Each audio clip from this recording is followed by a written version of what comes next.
Chapter 70. As soon as he said that, the entire place fell silent. Everyone was stunned as they looked at Yi Chun in disbelief. Everyone in the know knew that Fifth Master Lu was just mocking him. However, he turned the tables on Fifth Master Lu. He even said something like gambling with money or life. Even Third Master Gu and Gu Yingying were stunned. They were clearly shocked by Yi Chen's action. It seems like our Master Yi is extraordinary indeed. Lu Chuang's expression was uncertain. He then said after a scoff, "Sure, I'll play with you." Yi Chen lit a cigarette on his own. As the smoke lingered in the air, he said coldly, "There's 100 million in this card. If you're gambling, I'll bet 50 million each round. Of course, you can bet your life if you want." The crowd gasped as soon as he said that. The crowd was in an uproar. Disbelief filled their eyes when they looked at Yi Chun. Never had they thought that he would go so far. One must know that even a boss like Third Master Gu would only pay 10 million yuan per round. After all, 10 million yuan per round would be 100 million yuan per round. However, Yi Chun increased the price by 5 times as soon as he spoke. How could they not be shocked? Third Master Gu took a good look at Yi Chun. At that moment, he realized that he could not understand Yi Chun anymore. However, Yi Chen's courage alone made him look at him in a different light. Surprise flashed through Hong Jindo's face. He was betting so much. Was he rich, or did he have something to rely on? What do you think? Yi Chen ignored the people's expression and looked at Lu Chuang coldly. Lu Chuang's cheeks twitched, and he said with a fake smile, "Sure, 50 million each. Brat, I have no idea where you got the courage to bet with me, but I've never been afraid of anyone. If you lose and don't have that much money, even Third Master Gu won't be able to save you." Master Yi, Gu Yingying could not help but speak. She really wanted to talk Yi Chen out of it. Yi Chen said coldly, "Don't worry about it." Hong Jindo coughed and said, "So, who's going to pick the raw stones first?" "I don't care." Yi Chen shrugged. Countless people secretly exclaimed. Putting aside whether Yi Chen was faking it or not, his bearing alone was much more powerful than Third Master Gu. "All right, I'll go first." Lu Chuang smiled sinisterly. Then he walked to the pile of raw stones and began to choose. Finally, he pointed at the largest stone and said, "I'll choose this one." He turned his head to look at Yi Chen and said while smiling, "Master, it's your turn. Watch carefully. Gu Laosan is waiting for you to avenge him." He emphasized the word master. Anyone with a discerning eye could tell that he was disdainful toward Yi Chen. Yi Chen smiled lightly and took 2 steps forward to the pile of raw stones. He picked a stone the size of an adult's palm without even thinking about it. The crowd could not help but shake their heads. He had thought that he was someone who knew the ropes, but it seemed that he was just a guy who knew nothing. After all, the stone that Lu Chuang had chosen was too big. If both of them had green at the same time, naturally, the bigger stone would have more green, and it would be easier to cut. Lu Chuang sneered. He was definitely going to win this round. Yi Chen glanced at the price tag of 800 yuan on the raw stone. He turned his head to look at Gu Yingying after realizing that he did not bring any cash with him. "Can you lend me 1,000 yuan?" The crowd was speechless as soon as he was done speaking. They almost fell onto the ground. Subsequently, they laughed out loud at the same time. "What a joke. He's just a dumbass." Gu Yingying was stunned. Meanwhile, Third Master Gu, who was standing aside, turned pale. The good impression that he had for Yi Chen that he finally had vanished completely. Before Gu Yingying could speak, Lu Chuang scoffed. 1,000 yuan, am I right? I'll give you 5,000 yuan directly. Take the rest as my charity to you. I hope that you'll get jade." He took out 5,000 yuan and tossed it onto the ground as he was speaking. "Don't worry. I'll return it to you." Yi Chen did not pick it up. Instead, he said to Hong Jindo, "Boss Hong, deduct 800 yuan from it. Please give the rest to Boss Lu." Hong Jindo forced a smile. Subsequently, the staff placed both of their raw stones before the cutting machine. At that moment, Yi Chen's raw stone was a stark contrast to Lu Chuang's. Before the stone cutter could speak, Lu Chuang said to him immediately, "Just like before, polish it first." A while later, the stone cutter said while wiping his sweat, "I'm sorry, Fifth Master. It's collapsed." Lu Chuang waved in disapproval and said to Yi Chen with a wry smile, "You're quite lucky." The people shook their heads by instinct. Since even Fifth Master Lu's had collapsed, Yi Chen's tiny stone would not be any better. "Little brother, how do you want to cut it?" the stone cutter asked listlessly. Clearly, even he did not have high hopes.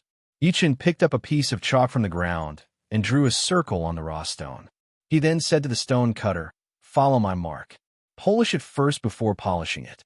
The people could not help but scoff upon seeing how serious he looked.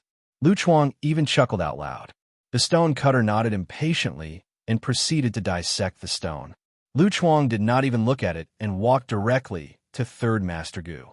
"Third Master Gu, shouldn't you give me the card now? There's 10 million in here. Take it first. I'll get the finance department to transfer the remaining 65 million to you when I get back." Third Master Gu tossed the bank card to him and turned around to walk to the door with Gu Yingying. Meanwhile, he did not care about Yi Chen anymore. Gu Yingying stopped walking and looked at the crowd. She said while frowning, "Third uncle, Master Yi is still inside. Let's wait for him. What kind of bullsh* team master is that? Let's go. Let's go. I can't afford to embarrass myself like this."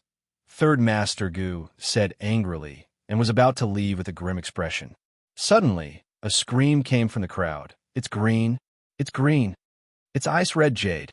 At that moment, the driver, Xiao Zhang, ran over in excitement. He stammered to Third Master Gu, "It's green. It's green. Third Master is green." "Damn it. Explain yourself. What do you mean I'm green?" Third Master Gu slapped him. Those who did not know would think that his wife had made him green. Xiao Zhang paused and said, "Third Master, there's green in Master Ye's raw stone. On top of that, it's ice red jade." "What?" Third Master Gu exclaimed and turned around to rush into the crowd immediately. He saw the stone-cutting master lift the saw blade and said in disbelief, "Red jade. It's really ice red jade." Meanwhile, there was a red stone the size of a duck egg in his hand. It was blood red, as if he had been injected with chicken blood. The color was monotonous. There were no other colors at all. "It's really ice red jade. He can tell from such a small stone. Isn't he too lucky? It seems like this little brother is really capable. This red jade alone can at least make a bracelet. The rest can at least be carved into a few pendants. He got it for 800 yuan. He's rich now. Why would he want a bracelet? He might as well make a bead curtain. If I'm not mistaken, it'll cost more than 5 million yuan." The people chimed in one after another. They were shocked. They had been here many times, but they had never seen anyone get an ice red jade. "Ha, Halu, are you an idiot now?" Third Master Gu could not help but laugh out loud, as if he was the one who got it. Lu Chuang looked terrible, as if he had eaten **tea. Never had he thought that a stupid stone would have an extremely rare ice red jade.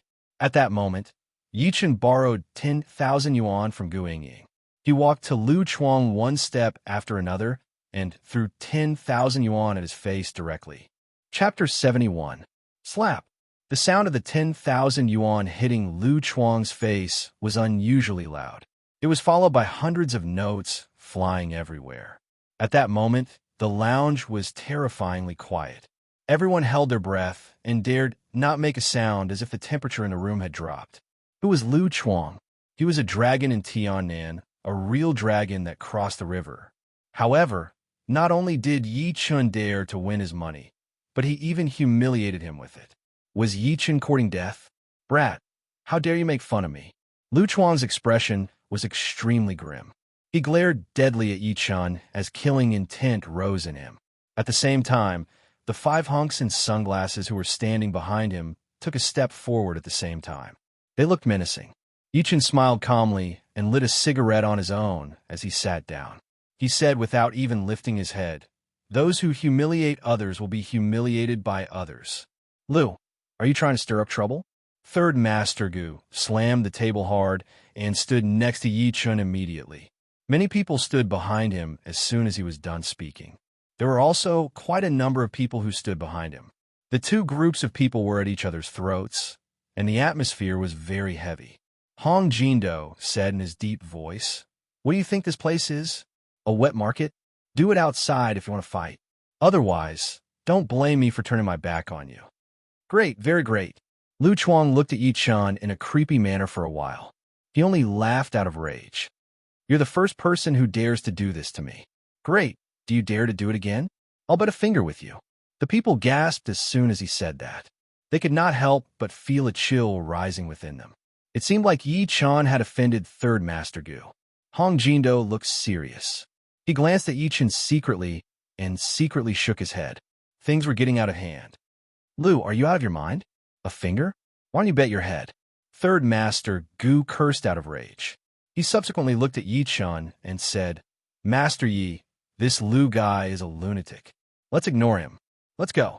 I'll bring you to drink and get two beauties to have some fun. That's right, Master Yi.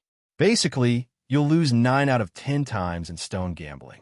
There's no need to break your finger just because of a moment of anger. Gu Yingning nodded immediately. However, Yi Chan lifted his head and replied coldly, Sure, it's not my finger that was chopped off anyway. Everyone was stunned when they heard that. They looked at Yi Chan in disbelief. He really agreed? Was he crazy? What do you mean it's not yours? Are you so confident that you can win? Seeing that Third Master Gu was going to persuade him again, Lu Chuang beat him to it and smirked. It's great that you dare. Let's hand the fate of our fingers to these stones. Old Hong will be our witness. Hong Jindo smiled bitterly. Since things had come to this, he could only nod. Since you guys want to play it so big, then I'll be a witness. I'll say the ugly words first. Whoever loses can only blame it on their bad luck. He glanced at Lu Chuang and Yi Chan at the end of his sentence. Do the two of you have any objections? What opinion can I have? I, Lu Chuang, have been in this world since I was 16. I won't frown even if my head falls off, let alone a finger. Lu Chuang glared at Yi Chan coldly as he spoke to this point. I'm just worried that this brat will go back on his word since Third Master Gu is here. Bullsh asterisk T. Third Master Gu cursed on the spot. Don't worry. If Master Yi loses, I definitely won't help him go back on his word. At most, I'll send him to the hospital myself and fix his finger. Third Uncle, Gu Yingning, who was standing aside, could not help but say. She looked nervous. Hong Jindo nodded. Since that's the case, let's begin. Who's going to pick first? Lu Chuang wanted to say that he would go first, but he changed his mind when he was about to say it. Let this brat go first. It would be a lie to say that he was not nervous at all now that things had come to this. What do you think, Master Yi? Hong Jindo could not help but look at Yi Chan. I don't mind. Yi Chan smiled calmly and walked straight to the pile of raw stones. He picked a stone that was the size of a watermelon. Lu Chuang scoffed and picked one that was the size of goose egg. The people were speechless. Lu Chuang thought that since the small stone earlier had an ice-type red jade, there would be more small ones. Following Hong Jindo's suggestion, the duo placed the raw stones that they had picked before the 2 stone-cutting machines to cut them together. As the stone-cutting machine spun, everyone stared deadly at the 2 raw stones. Everyone at the scene stared at the 2 raw gemstones without blinking. Even Lu Chuang, Hong Jindo, and Third Master Gu were no exception. Yi Chan, on the other hand, stood with his arms behind his back. He looked normal. Soon, someone shouted, There's jade! There's jade! As the stone-cutting master cut open the raw stone completely, a glowing green jade that was as thick as an adult's arm was revealed to the people. Lu Chuang staggered and felt like the world was spinning. There was indeed jade, but it came from the raw stone that Yi Chan had picked. Meanwhile, the one that he had picked had collapsed. No matter how shrewd he was, he could not hide the shock on his face at that moment. Oh my God, it's imperial green. It's imperial glass. I've never seen imperial green in my life. It's definitely imperial glass. Look at the color. It's pure imperial green. This trip is worth it. It's really worth it. Even Hong Jindo could not remain calm now. He could not help but feel his mouth go dry. It's really imperial green. The stone-cutting master's hands were shaking. He had cut countless stones in his life, but it was his first time cutting out imperial green. He could not help but blush as he thought to this point. Third Master Gu pushed the stone-cutting master away and picked up the imperial green. He began studying it carefully and could not stop exclaiming. Gu Yingning covered her red lips with her hand immediately. She looked at Yi Chan with disbelief filling her beautiful eyes. Yi Chan smiled and said nothing. Impossible! Lu Chuang shouted all of a sudden. How can it be imperial green? You guys must be mistaken. You must be mistaken. Until now, he dared not believe it, because if it was real, it would mean that one of his fingers was gone. Bullsh asterisk T. I swear with my head that it's definitely the real imperial green. Third Master Gu was enraged. Apart from being shocked, the people thought it was a little unbelievable. They looked at Hong Jindo, who was standing aside by instinct. They seemed to be waiting for him to make a decision. After Hong Jindo lifted his hand to signal the people to be quiet, he fell into silence and waved his staff over. He whispered into the staff's ear. The staff nodded and walked out of the lobby immediately. Soon, he brought an old man with white hair. Hong Jindo went to him immediately and said while smiling, "Old Chun, I have a big treasure for you to identify today. That's why I've disturbed you. I'm sorry." At the end of his sentence, he cleared his throat, pointed at the old man, and introduced, "Everyone, let me introduce you. This is Old Chun, who has been in Macau and Hong Kong for more than 10 years. He has identified no less than 5 cases of Imperial Green Jade. In order to verify whether the Imperial Green Jade that Grandmaster Yi opened is real or fake, I can only ask him to come out." Someone took 2 steps forward in excitement as soon as he was done speaking. "Old Chun, I can't believe it's really you. I've seen you in Macau and Hong Kong back then. It's been so many years, but you're still so energetic. Cut the crap. I'm not that pretentious. Where's the Imperial Green that you're talking about?" Old Chun waved angrily, looking cold. Third Master Gu passed the Imperial Green to him immediately. Old Chun put on a pair of reading glasses and took out a magnifying glass to examine the jade carefully. Lu Chuang was nervous. There were 10,000 voices in his head, hoping that it was not the Imperial Green. It was as if he would win if it was not the Imperial Green. The people stared at Old Chun without blinking. Suddenly, Old Chun cried. He hugged the jade and cried tears of joy. "It's real, it's real. It's the Emperor of Jade, the Imperial Glass type. I can't believe that I'll be able to see it again in my life." Buzz. Lu Chuang felt like his scalp was going to explode. He squeezed out of the crowd and ran out when the people were not paying attention. "He's running away." Third Master Gu shouted immediately. Yi Chun, who had his guard up against him, smirked and chased after him. "Stop that brat. I'll give the person who stops him 10 million yuan. Lu Chuang said in shock. His 5 bodyguards charged at Yi Chun at the same time upon hearing that. "Scram!"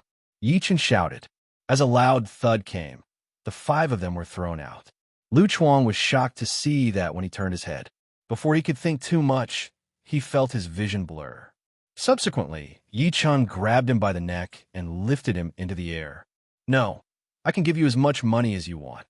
Lu Chuang screamed with all the strength he had. He was no longer the man he was before. However, he felt a sharp pain coming from his right finger all of a sudden before he was done speaking. Blood splashed in the air. Subsequently, Yi Chun's cold voice came into his ears. Chapter 72. It was a series of quick movements. When the people snapped back to their senses, they saw Lu Chuang's bodyguard groaning on the ground. Lu Chuang himself was lifted midair by Yi Chun single-handedly. He shrieked in devastation like a little chick. Meanwhile, there was a bloody finger on the ground. At that moment, the entire place fell into dead silence. Many of them inhaled sharply and were shocked after rubbing their eyes. What did they just see? Fifth Master Lu, the man who dared to challenge Third Master Gu, was being choked by Yi Chun single-handedly at the moment. He could not fight back at all. Shock, absolute shock. The most shocked person was none other than Third Master Gu. He looked at everything blankly and, subsequently, turned his head to look at Zhang, who next to him. Can you do that? He knew Lu Chuang's underlings very well. They were all retired Special Forces soldiers who cultivated ancient martial arts. Their abilities were at least on illuminating energy, but they were no match for Yi Chun. I can't. Zhang, who forced a smile while suppressing the shock within him. Although he was a Shaolin monk disciple, it was difficult for him to fight 2 of them, let alone 5 of them. Most importantly, he was the first one who saw Yi Chun attack among everyone present. However, he did not see Yi Chun's movements from the moment he attacked until now.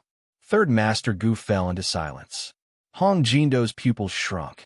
His hands that were behind his back began shaking. He could not believe that the Gu family knew such a person. Gu Ying was the only one who seemed relatively calm. If one were to look closer, one would notice that there was a mocking smirk at the corner of her lips. Lu Chuang, oh Lu Chuang, you're known as the man who crossed the river. However, they have no idea that Mr. Yi is the real dragon, the dragon of destiny. To him, you're the local tyrant at most. At that moment, the boxing stadium was silent. Nobody dared to speak. All of them were shocked by Yi Chun as they looked at him blankly. Yi Chun squinted slightly while looking at Lu Chuang, who he lifted into the air. He said expressionlessly, "Are you convinced now?" "And Master Yi, I am convinced." "I'm convinced." Lu Chuang's face was flushing. He could not even speak properly. At that moment, he truly realized that Yi Chun was not an ordinary person. It was no wonder that the Gu family regarded him as a master. The consequences would be unimaginable if he said no to Yi Chun. Yi Chun tossed him onto the ground as if he was tossing a dead dog. His extremely cold voice echoed through the entire hall. "From today onwards, I don't want to see you ever again. Go back to your Xiangnan. If you dare to step into Qianan again, I will personally go to Xiangnan with my sword and dye the sky with blood. With me in Qianan, I will kill you no matter how far I am." His voice wasn't loud, nor was it soft, but could be heard even if it landed on the ground, and it once again shocked everyone to the point that their minds rumbled incessantly. Yes, yes, yes. I swear that as long as Master Yi is in Qianan, I, Lu Lao Wu, will never take half a step into Qianan. Lu Chuang's face was pale as he forcefully endured the intense pain and nodded. "If you look closely, you will find a puddle of water on the ground." Yi Chun said coldly, "Leave the money you lost and get lost." Lu Chuang felt like he had been pardoned. He tossed a bank card and left quickly with the help of the 5 bodyguards. He did not even bother to pick up his fingers, as he was afraid that Yi Chun would regret his decision. At the same time, the people at the scene looked at Yi Chun with deep respect in their eyes. Apart from the fact that Master Yi had gotten an ice-type jade in 1 round and 150 million yuan from 5th Master Lu, he agreed to bet his fingers without batting an eyelid under 5th Master Lu's provocation and got an imperial glass jade again. Lu Chuang went back on his words and wanted to run, but he was scared out of his wits by Master Yi. He said, "I'll break your finger. Come again if you're not convinced." He said, "Are you convinced?" He said, "Go back to Xiangnan." Not only did 5th Master Lu wet his pants in fear, but he even promised that he would never step into Qianan again. What was called overbearing? That was overbearing. Master Yi himself was overbearing. What was a king? Master Yi was the king in their eyes. The funny thing was that they had mocked Master Yi earlier. Those who had mocked Yi Chun earlier held their heads down as they thought to this point. They could not help but feel nervous as they were afraid that Yi Chun would take revenge on them. At that moment, Old Chin mumbled impatiently, "Hey, do you guys still want this imperial glass jade? I'm taking it away if you don't." "Yes, how can we not want it?" Yi Chun could not help but laugh. As he laughed, the entire audience laughed as well, and the previously serious atmosphere lightened up quite a bit. Hong Jindo walked to Yi Chun respectfully after he snapped back to his senses. He said while smiling, "Master Yi, can you sell this imperial green to me? I'll pay 70 million yuan." He was going to use it as the treasure of the store. It would be considered as a slap to the customers who said that the raw stones in his store were fake. "Boss Hong, you must be a man. It's such a big imperial green, and you're only offering 70 million yuan?" 3rd Master Gu, who was standing aside, was upset. Hong Jindo clenched his teeth. 80 million yuan. I can't go any higher than that." Yi Chun nodded. Hong Jindo could not help but get the finance department to transfer the money to his account. After everything was done, Gu Ying looked at the time and realized that it was almost 5 p.m. She said immediately, "Master Yi, the auction is starting soon. Should we go?" Yi Chun nodded. After leaving the building, 3rd Master Gu stopped walking. He looked at Yi Chun in all seriousness and said, "Master Yi, thank you for helping me regain my dignity." Just when Yi Chun was going to speak, he noticed a bunch of people walking over. The leader was a middle-aged man with a square face who looked majestic without being angry. Meanwhile, there was a sage-like Taoist priest in a yellow robe standing next to him. He was approximately 50 years old, serious, and had an extraordinary aura. The man would turn his head to talk to the old Taoist priest every now and then as he walked. He seemed to be very respectful in his words and actions. "I can't believe they're here." Gu Yingying's pretty face changed. She seemed to be paying attention to them. Yichen glanced at them coldly. He had his eyes on the old Taoist priest for a few seconds. Gu Yingying seemed to have noticed his doubt, so she said with an extremely serious expression, "Master Yi, the person walking at the front is Wei Dong. He's from Rock City. Rock City is more developed than Lin City, and it has the biggest territory. Meanwhile, Wei Dong is the #1 boss in Rock City. He's more famous and has a higher position than my third uncle." Third Master Gu looked awkward upon hearing that. He moved his lips, but said nothing. Gu Yingying was right. Lin City's third Master Gu, Rock City's Wei Dong, Xiangnan's Lu Chuang, and the Medicine King's Sun Jianyan were famous people in the entire Tiannan. However, Wei Dong was the most powerful among them. It was said that he came from a family in Beijing. As they were speaking, Wei Dong seemed to have noticed Yi Chun and the rest. He walked over immediately and said while walking, "Third Master Gu, why are you the only one here today? Where's the old master?" He had his eyes on Third Master Gu the entire time. He did not even look at Yi Chun, Xiaozhang, and the rest. "Can't I be here?" Third Master Gu scoffed and did not give him a friendly look. In the entire Gu family, only Old Master Gu could suppress Wei Dong. However, the old master was getting old, so he had lost the will to fight. Wei Dong was not mad. Instead, he looked at the Taoist priest next to him and said while smiling, "Let me introduce you guys. This is Elder Priest Qingyang." "What? Elder Priest Qingyang?" Third Master Gu exclaimed by instinct. He looked at the Taoist priest next to Wei Dong in shock. Elder Priest Qingyang nodded indifferently. Gu Yingying whispered into Yi Chen's ear, "Master Yi, Elder Priest Qingyang is a true expert. He's from the Xinxiao sect, and he knows how to draw talismans. It's said that the talismans he draws can not only expel evil and cure diseases, but they can also communicate with ghosts and gods." Hearing this, Yichen could not help but glance at Elder Priest Qingyang again. He thought to himself, he knows how to draw talismans too. Could he be a cultivator too? Sensing his gaze, Elder Priest Qingyang frowned and immediately revealed a look of displeasure. Wei Dong noticed that. He then looked at Yi Chun and his smile turned cold. "Who's this?" "This is Master Yi." Third Master Gu smiled proudly, as if he had someone to rely on. Wei Dong was shocked. Him? Grandmaster Yi? Was there no one left in the Gu family? How could they call a young man master? In the entire Tiannan, only Taoist priest Xingyang beside him was worthy of being called a master. Hearing the word master. Chapter 73. Although Elder Priest Xingyang did not mention any names, everyone present understood what he meant. Clearly, he was targeting Yi Chun. Third Master Gu's expression changed. Just when he was going to speak, Elder Priest Xingyang smirked in disdain and left with his arms behind his back. He was extremely arrogant. Wei Dongwen caught up immediately. However, there was disdain in his eyes when he looked at Yi Chun. He must be treating Yi Chun as a quack. Wei Dongwen secretly shook his head as he thought to this point. Old Master Gu had a great reputation.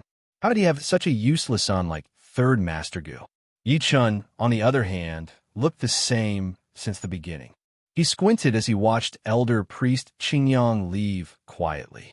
Gu Yingying was worried that he would be upset, so she said by instinct, "Master Yi, Elder Priest Qingyang has always been like this. I hope that you won't mind." "Did you say that this Elder Priest Qingyang knows how to draw talismans?" Yi Chen asked in deep thought after looking away. He did not sense any spiritual power wave from Elder Priest Qingyang, so he should not be a cultivator. Then, how could the talismans he drew be effective? Third Master Gu took over the conversation and said, "Elder Priest Qingyang does know how to draw talismans. He's famous in the entire Tiannan's upper class. He's someone that the rich and powerful want to be friends with. I heard that he healed a blind man's eyes by burning a talisman in front of everyone. Is that so?" I hope that I'll have the chance to meet him. Yichin smiled and said nothing more. He walked into the underground black market's auction hall under Gu Yingying's lead. According to Third Master Chu, there were a total of 6 floors underground in the antique town. The top 3 floors were the parking lot, while the bottom 3 floors were the black market that everyone was talking about. They took the elevator to the 4th floor.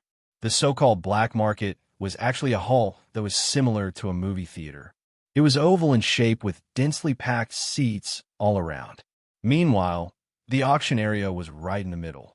The entire hall was divided into 3 floors. Gu Yingying brought Yi Chun directly to the 3rd floor. There was a private room of the same standard on the 3rd floor. They could see everything that was going on in the auction hall from above. The private room was well equipped with everything that one needed. As soon as they sat down, Third Master Gu got someone to bring them some food. He even brought 2 bottles of red wine and poured them 3 glasses each. Gu Yingying got up and picked up a glass. She said to Yi Chun while looking at him, "Come, Master Yi, let me toast to you, not for anything else, but for avenging my 3rd uncle today." Yi Chun took the glass and clinked it with her. Surprise flashed through his eyes as Gu Yingying finished half a glass of red wine in one go. Perhaps it was because she couldn't handle the alcohol, but after drinking, her pretty face was flushed red and her eyelashes trembled slightly. Under the dim yellow light, she looked a little stunning. "Go ahead, Master Yi." Gu Yingying's pretty face was getting redder as if she noticed his gaze. Yi Chun took a small sip and felt like there was a ball of fire going deep into his throat. The texture is not bad, right? This is an 82 law fight from a chateau in enamel. Third Master Gu took a sip too. He changed the topic and asked, "Master Yi, I don't understand. How did you know that you'd definitely get jade when you were gambling on stones?" His voice fell. Gu Yingying could not help but look at Yi Chun. What happened earlier was just too shocking. First, he got a red jade, then he got an imperial jade. Yi Chun was calm from the beginning until the end. He did not have the mentality of a gambler at all. Most importantly, Yi Chun could predict that third uncle would lose in the last round of the bet between him and Lu Chuang. Could it be that he had foresight? Yi Chun said calmly to the duo's confused gaze, "Would you guys believe me if I told you that I have X-ray vision?" The smile on Third Master Gu's face froze. "Master Yi, you sure know how to joke." There was no such thing as X-ray vision in this world. He assumed that Yi Chun was unwilling to tell him, so he did not ask further. Gu Yingying did not believe it either. Just when she wanted to ask more questions, she suddenly heard a clanking sound coming from downstairs. "The auction has begun," Third Master Gu said immediately. Yi Chun lifted his head and looked down. He saw that the seats on the first floor were filled with people. Meanwhile, there was a fatty standing on the stage in the middle of all the seats. The fatty weighed approximately 100 kilograms. He was wearing a suit that did not match his physique at all. His hair was slicked back, and he had a harmless expression on his face. "Master Yi, this is Jean Defew. His nickname is Big Teeth Jean. He's considered one of the people in charge of the auction. Everyone who knows him calls him Master Jean." Yi Chun nodded and proceeded to look down. With the appearance of Big Teeth Jean, the originally noisy auction venue instantly quietened down. Big Teeth Jean went straight to the topic after giving a brief opening. The first auction item is 10 jars of white jade wine that was produced in the Han Dynasty. Subsequently, a few staff in uniforms carried a big box onto the stage. There was a red cloth covering it. This was the tribute that Tubo offered to the emperor of the Han Dynasty back then. As the saying goes, fine grape wine in a luminous cup, the pipa urges you to drink it. Due to the special sealing technique, this wine has never been damaged or deteriorated even after 2,000 years.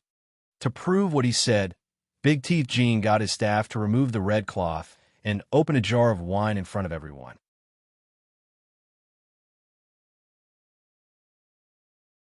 Chapter 74. In the private room, Gu Yingying noticed Yi Chun's unusual behavior. She could not help but ask, "What's wrong, Master Yi?" Third Master Gu, who was standing aside, looked over too. "I had to find something good." Yi Chun chuckled calmly.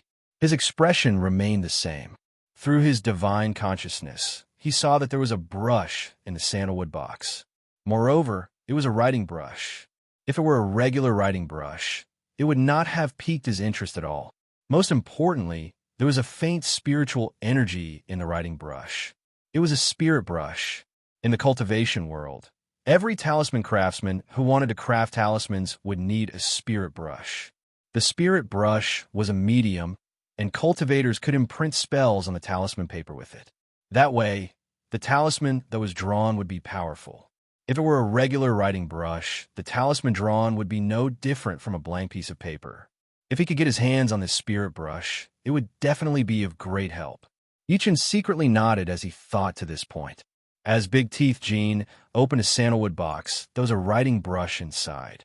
It was no different from a regular writing brush, but the handle was yellowed, and it looked old. The people could not help but be disappointed. Some of them raised their doubts while scoffing. Master Jean, don't tell me that this writing brush is an auction item. That's right. It's just a lousy writing brush. I have plenty of them at home. Do you really think we're that gullible? Is your auction house unable to take out anything good? Facing the people's doubts, Big Teeth Jean was not mad.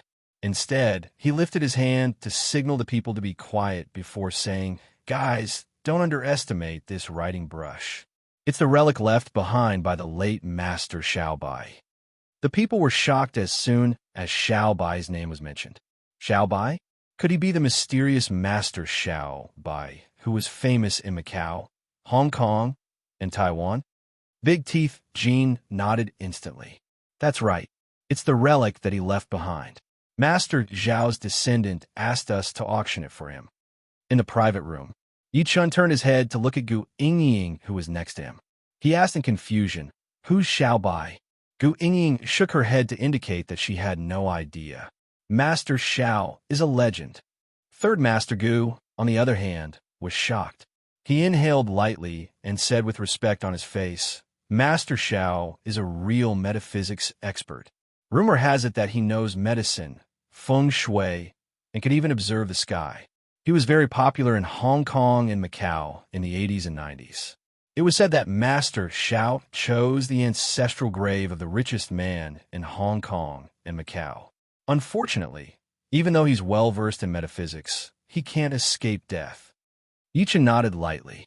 Metaphysics had always been the culture of China since ancient times. After thousands of years of inheritance, many geniuses were born.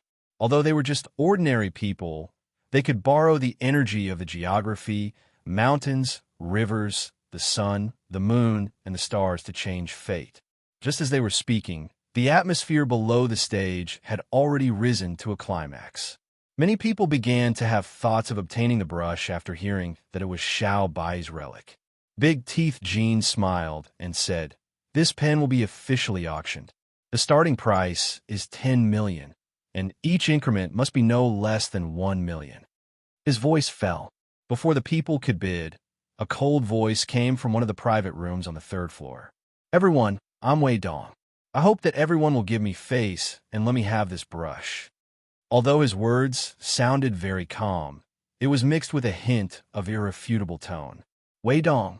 The people were stunned at first, then shock appeared on their faces. Everyone present was from Tianan.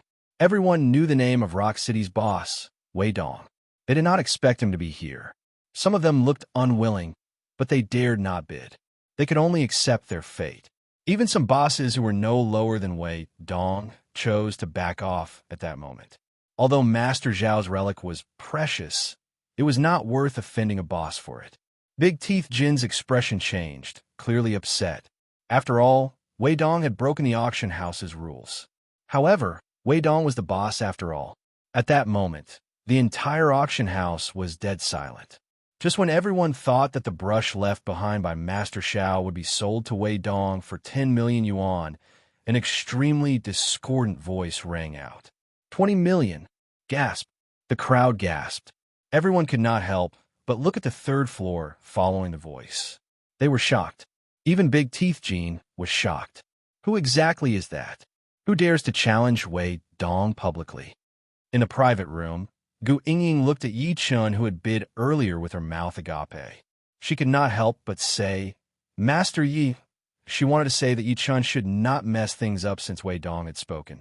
After all, Wei Dong's background was no weaker than the Gu family's. Third Master Gu was shocked too. Yichen remained unmoved and smiled calmly. I can't help it. Who asked me to be interested in that brush too?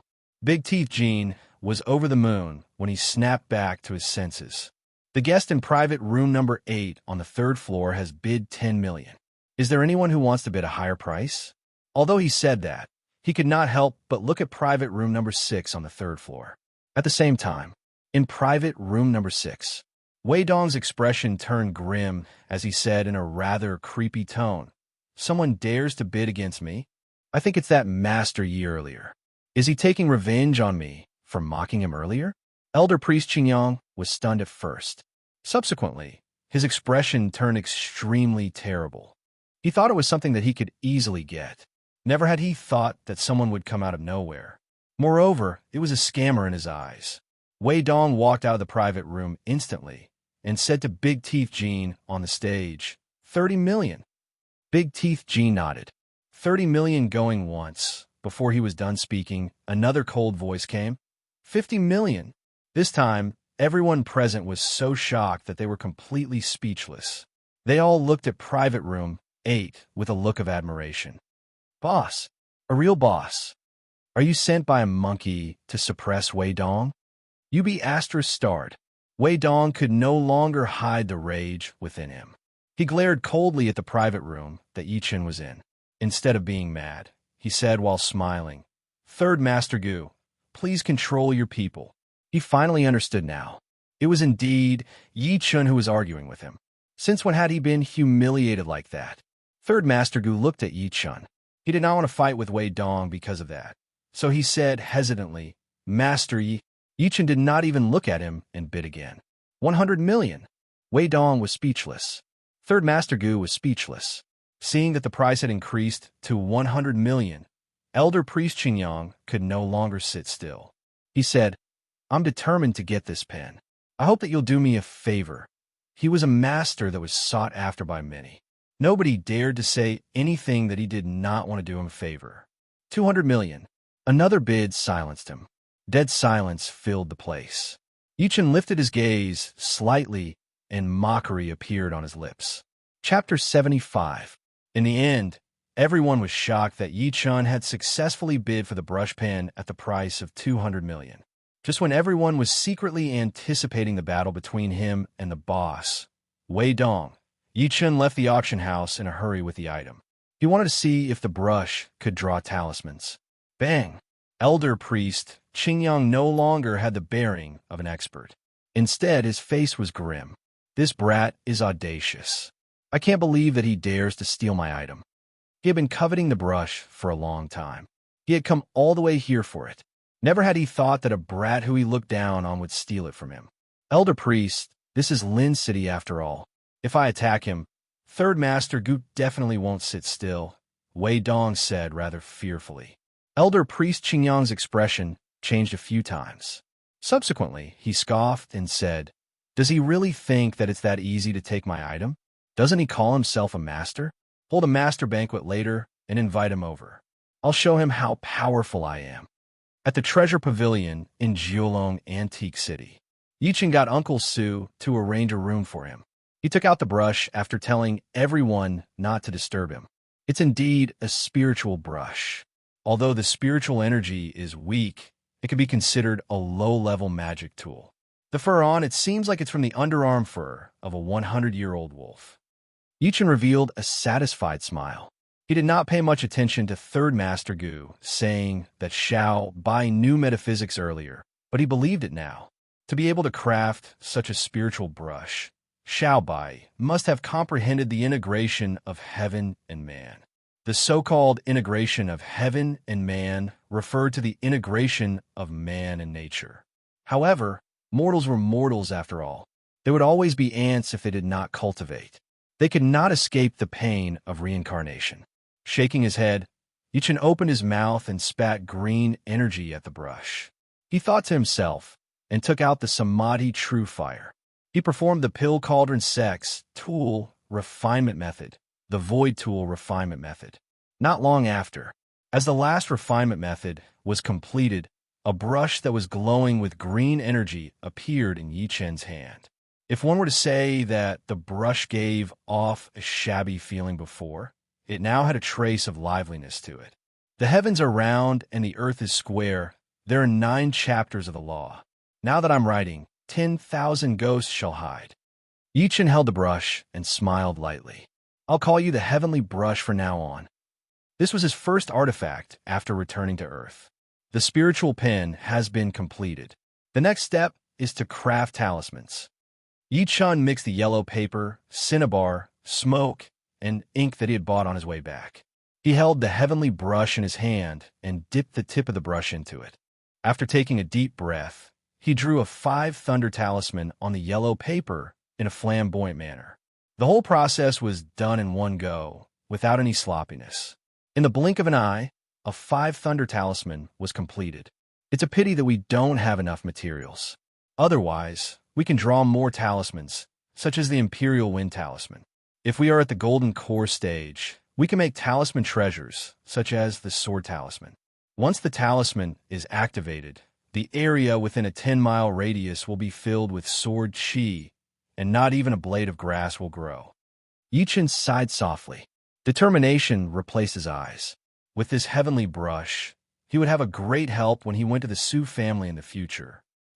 Su family, just you wait. I'll be here in 2 months. I'll let you guys know that your so-called pride is nothing compared to my talismans and formations. Yi Chen thought to himself as he looked at the 5 thunder talisman before him. I wonder how powerful it is. I'll find a chance to try it. His phone rang just when he was thinking about it. It was Third Master Gu calling. Master Yi, where are you? Yes, Yi Chen said in his deep voice. Third Master Gu forced a smile as he seemed to notice his impatience. Here's what happened. After the auction ended, Wei Dong organized a master banquet and invited many bosses. I happen to be one of them. Yi Chen frowned. A master banquet? That's right. It's a banquet for the masters around the bosses to interact with each other. The masters that are invited are experts from all over the world. In reality, Third Master Gu did not say something. He did not plan to attend the banquet, but Wei Dong had nominated him and even told the other bosses that he had a master too. For the sake of his pride, he could only invite Yi Chen. Yi Chen came to a realization, and a mocking smirk appeared at the corner of his lips. It seems like you still haven't given up on my heavenly brush. Forget it. I like to see what tricks you have up your sleeves. Therefore, he agreed to it and told Third Master Gu where he was. Soon, Gu Yingying arrived at the precious treasure pavilion. After getting into Gu Yingying's car, the car drove into a leisure villa directly. The decoration was vintage. There were pavilions, towers, bridges, and flowing water as if they were in the misty rain of Jiangnan. In an open space, there were more than a dozen armchairs. At this time, there were already more than 10 people sitting on them. Around them, there were many burly men in suits and sunglasses standing side by side. It seemed that the place was heavily guarded. Grandmaster Yi, over here. Third Master Gu, who could not wait any longer, stood up and waved as soon as he saw Yi Chen as if he had found his backbone. One of the middle-aged men with a square face and a beard said in surprise, Third Master, is this the Master Yi who just bought Master Zhao's relic with a sky-high price of 200 million?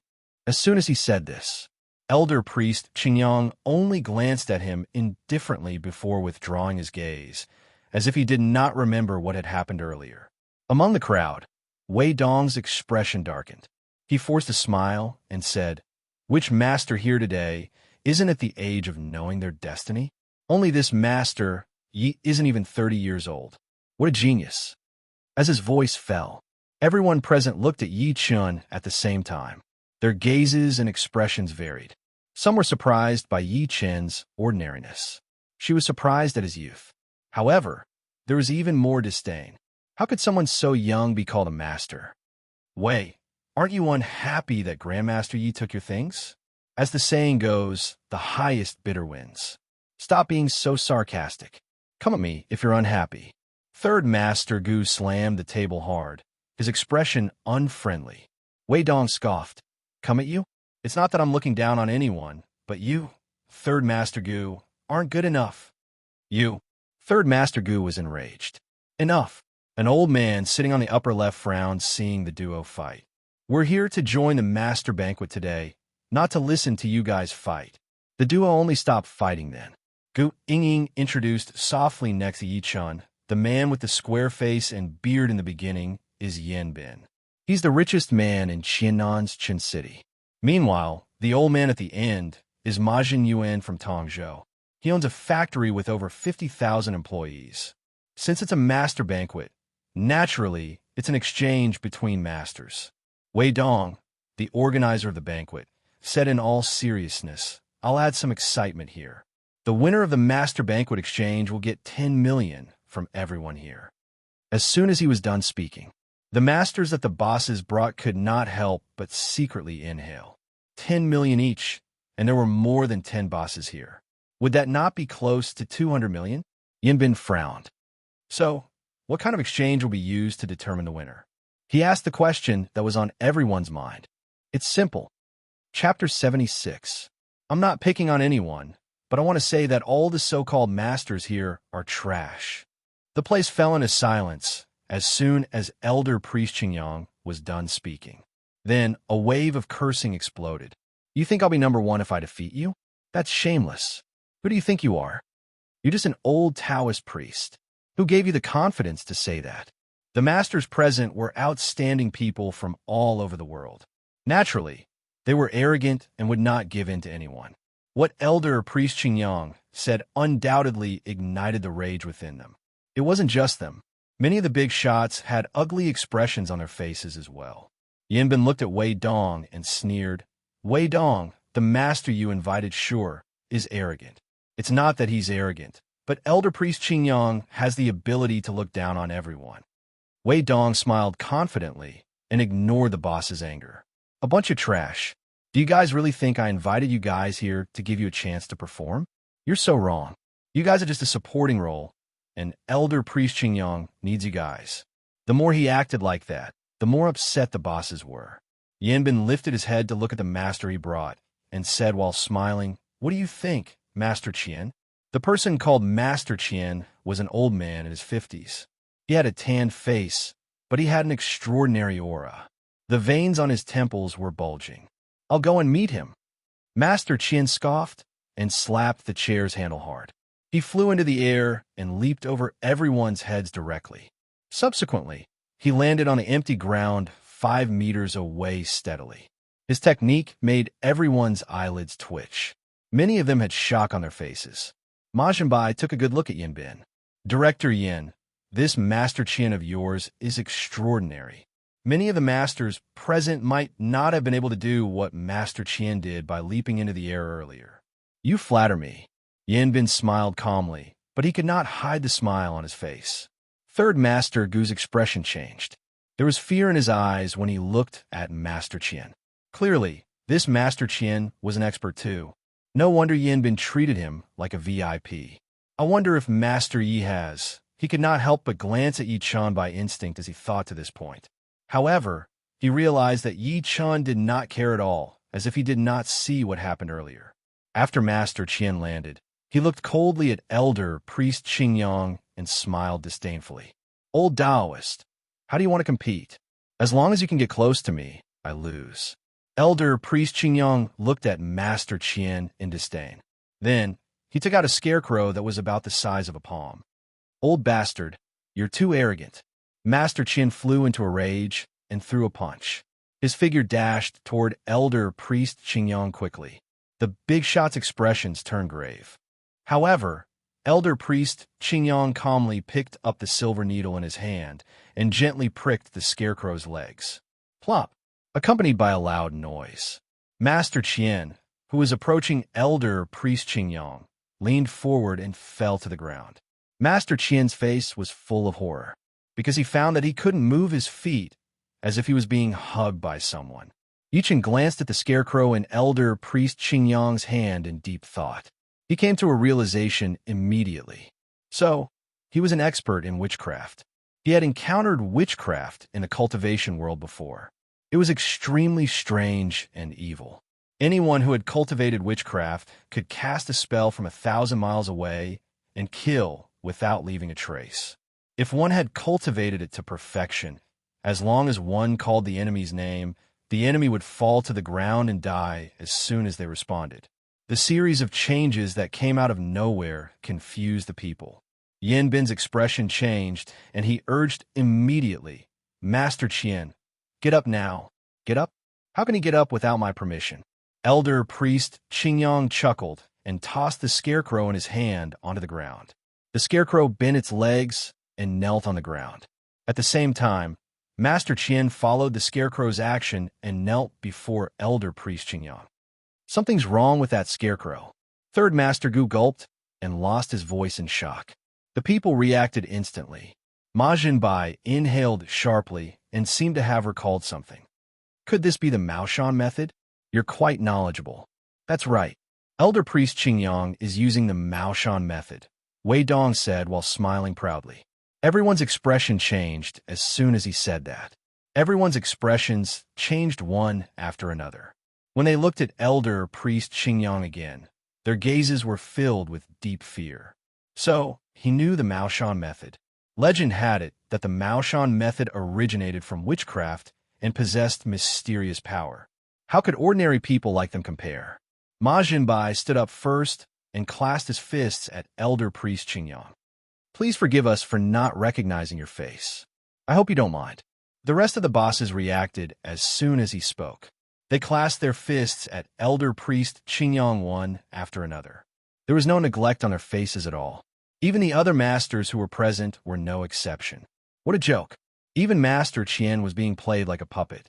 They would not end up well if they were to compete with him now. Third Master Gu was the only one who looked panicked. Yichen had taken something from Wei Dong earlier, and Elder priest Qingyang was Wei Dong's man.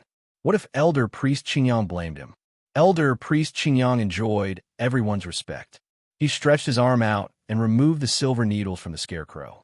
Only then did Master Qian regain his ability to move. He said with a bitter expression, "Thank you for showing mercy, Elder priest. Elder priest has won the first place of the Master Banquet Exchange. Does anyone have anything to say about that?" Wei Dong was satisfied with everyone's performance. With Elder priest Qingyang's help, his position in the entire Tiannan would definitely rise. Ma Jinbai and Third Master Gu were nothing to him. Ma Jinbai shook his head. How would we dare to have other thoughts in front of you? That's right. The first place of the Master Banquet belongs to you, Elder priest. Yin Bin nodded in agreement immediately. Wait. Elder priest Qingyang suddenly stopped the people from talking. He looked at Yi Chun, who was sitting before Third Master Gu, and said with a scoff, "There's still Master Yi who hasn't fought with me." The people followed his gaze and looked at Yi Chun. They were stunned at first, then they subsequently laughed out loud. To them, Yi Chun was just a con artist who used the name of a master to cheat people. Why did he have to be called a master? Moreover, even if he was really a master, how could he be Elder priest Qingyang's match? Did he not see that more than 10 masters had admitted defeat? At that moment, countless eyes could not stop looking at Third Master Gu and Yi Chun. They were filled with mockery. Gu Yingying's pretty face had a slight change of expression. She pulled Yi Chun's sleeve immediately, seeming to be persuading him to admit defeat. However, Yi Chun said wryly in the face of Elder priest Qingyang's approach. Chapter 77. Yi Chun's words stunned everyone. Wei Dong furrowed his brows and thought to himself, could it be that this kid has something to rely on? There were only 2 reasons for him to hold this master banquet. One was to use Taoist Qingyang to build momentum in front of the many bigwigs of the Heavenly South, and the other was to help Taoist Qingyang retrieve the Heavenly Yuan brush. Theoretically, after witnessing Elder priest Qingyang's technique, Yi Chun should admit defeat and hand over the Heavenly Yuan brush obediently. Never had he thought that Elder priest Qingyang would say something like that. The smiles on the rest's faces disappeared. Their expressions turned serious as they glared at Yi Chun. Could it be that the other party was really an expert? Third Master Gu and Gu Yingying were the only ones who were scared. They had no idea what to do. After all, they did not have much confidence in Yi Chun after witnessing Elder priest Qingyang's technique. Elder priest Qingyang thought Yi Chun was bluffing when he questioned him. He scoffed, I might let you go if you're willing to give me Master Zhao's belongings. That was his ultimate goal. I bought Master Zhao's belongings with money. Why should I give them to you? The smile on Yi Chen's face remained. Elder Priest Qingyang was so angry that he laughed. Fine, since you are unwilling to hand over the item and refuse to admit defeat, then step forward and fight with me. That's right. With everyone watching, don't think that you can ignore the Master Banquet's rules just because you have Gu Laosan's support. Wei Dong's words completely set Yi Chen on fire. As soon as he said that, Third Master Gu's expression changed. He could not help but look at Yi Chen and open his mouth. Master Yi, it's all right.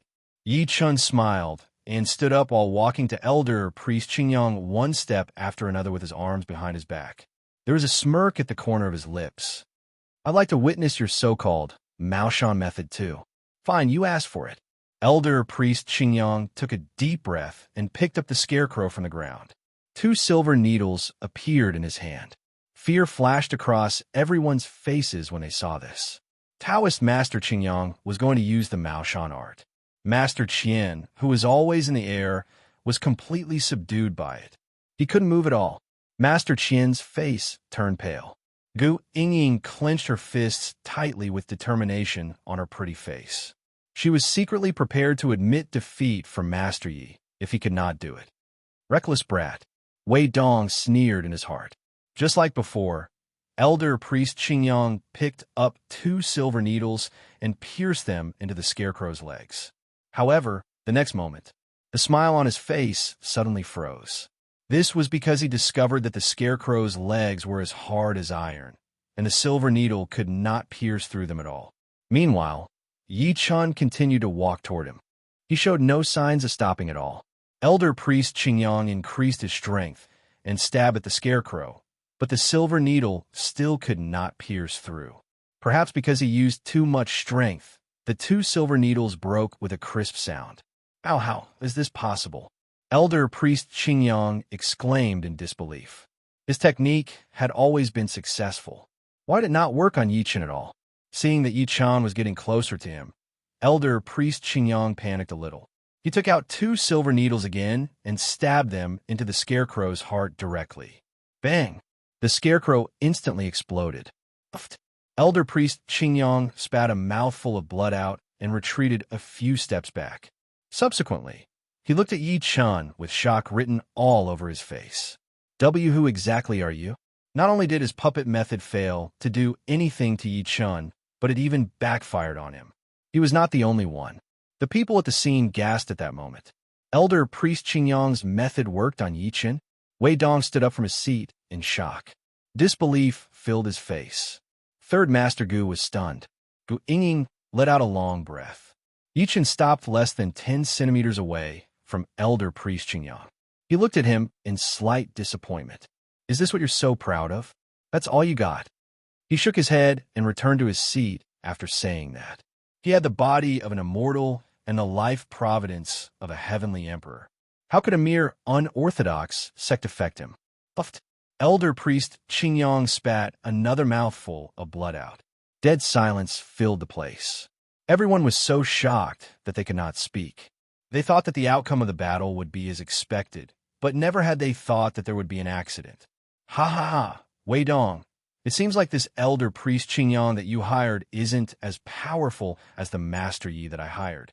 Third Master Gu was the first to react. He laughed out loud in satisfaction. Wei Dong's face turned pale instantly. Ma Jianbai, Yin Bin, and the rest looked at each other one after another. They saw the shock in each other's eyes. It turned out that this Master Yi was really an expert. Elder Priest Qingyang looked at Yi Chen with resentment written all over his face.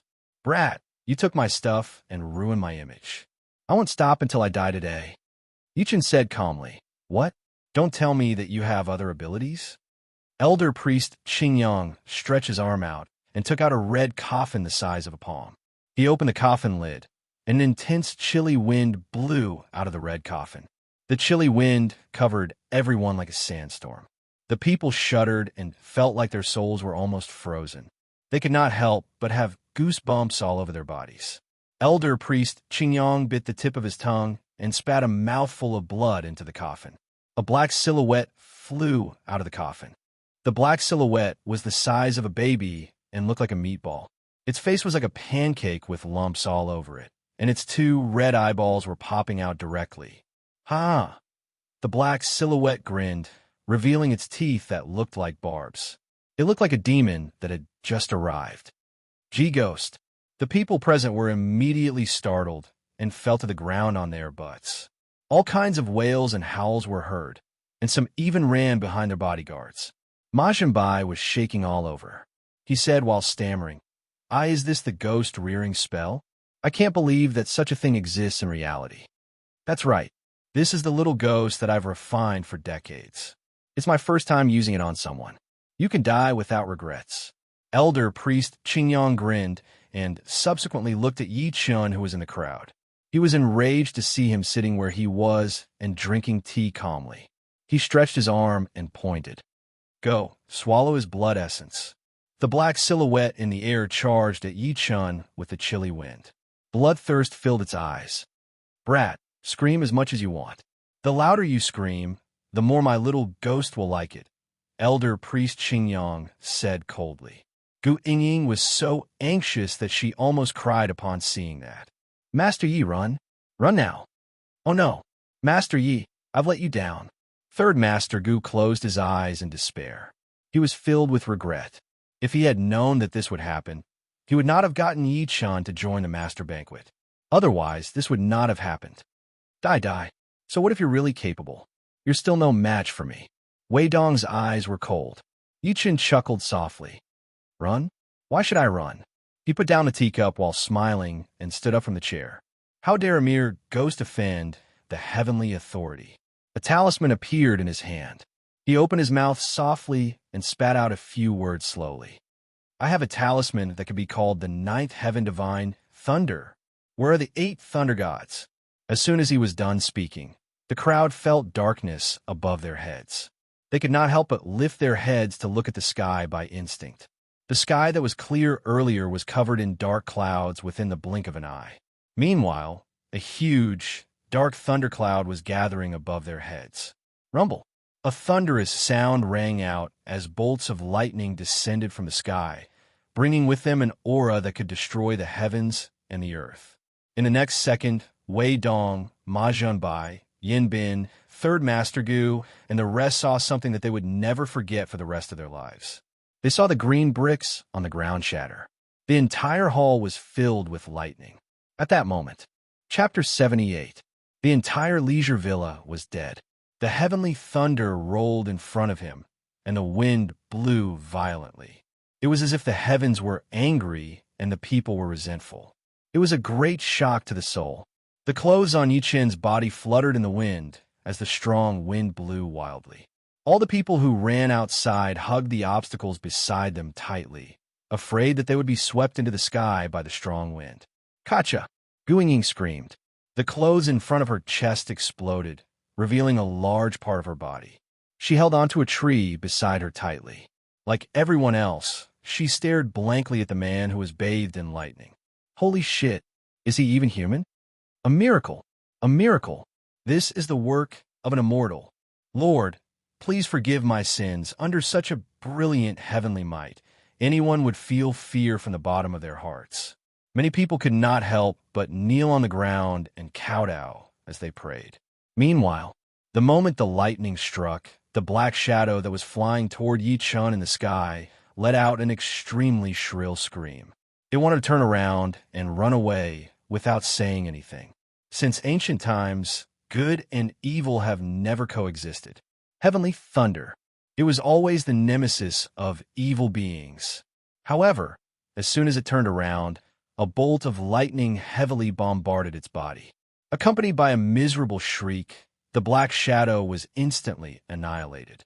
The lightning did not lose its momentum as it once again bombarded the red coffin in Elder Priest Qingyang's hand, causing it to explode.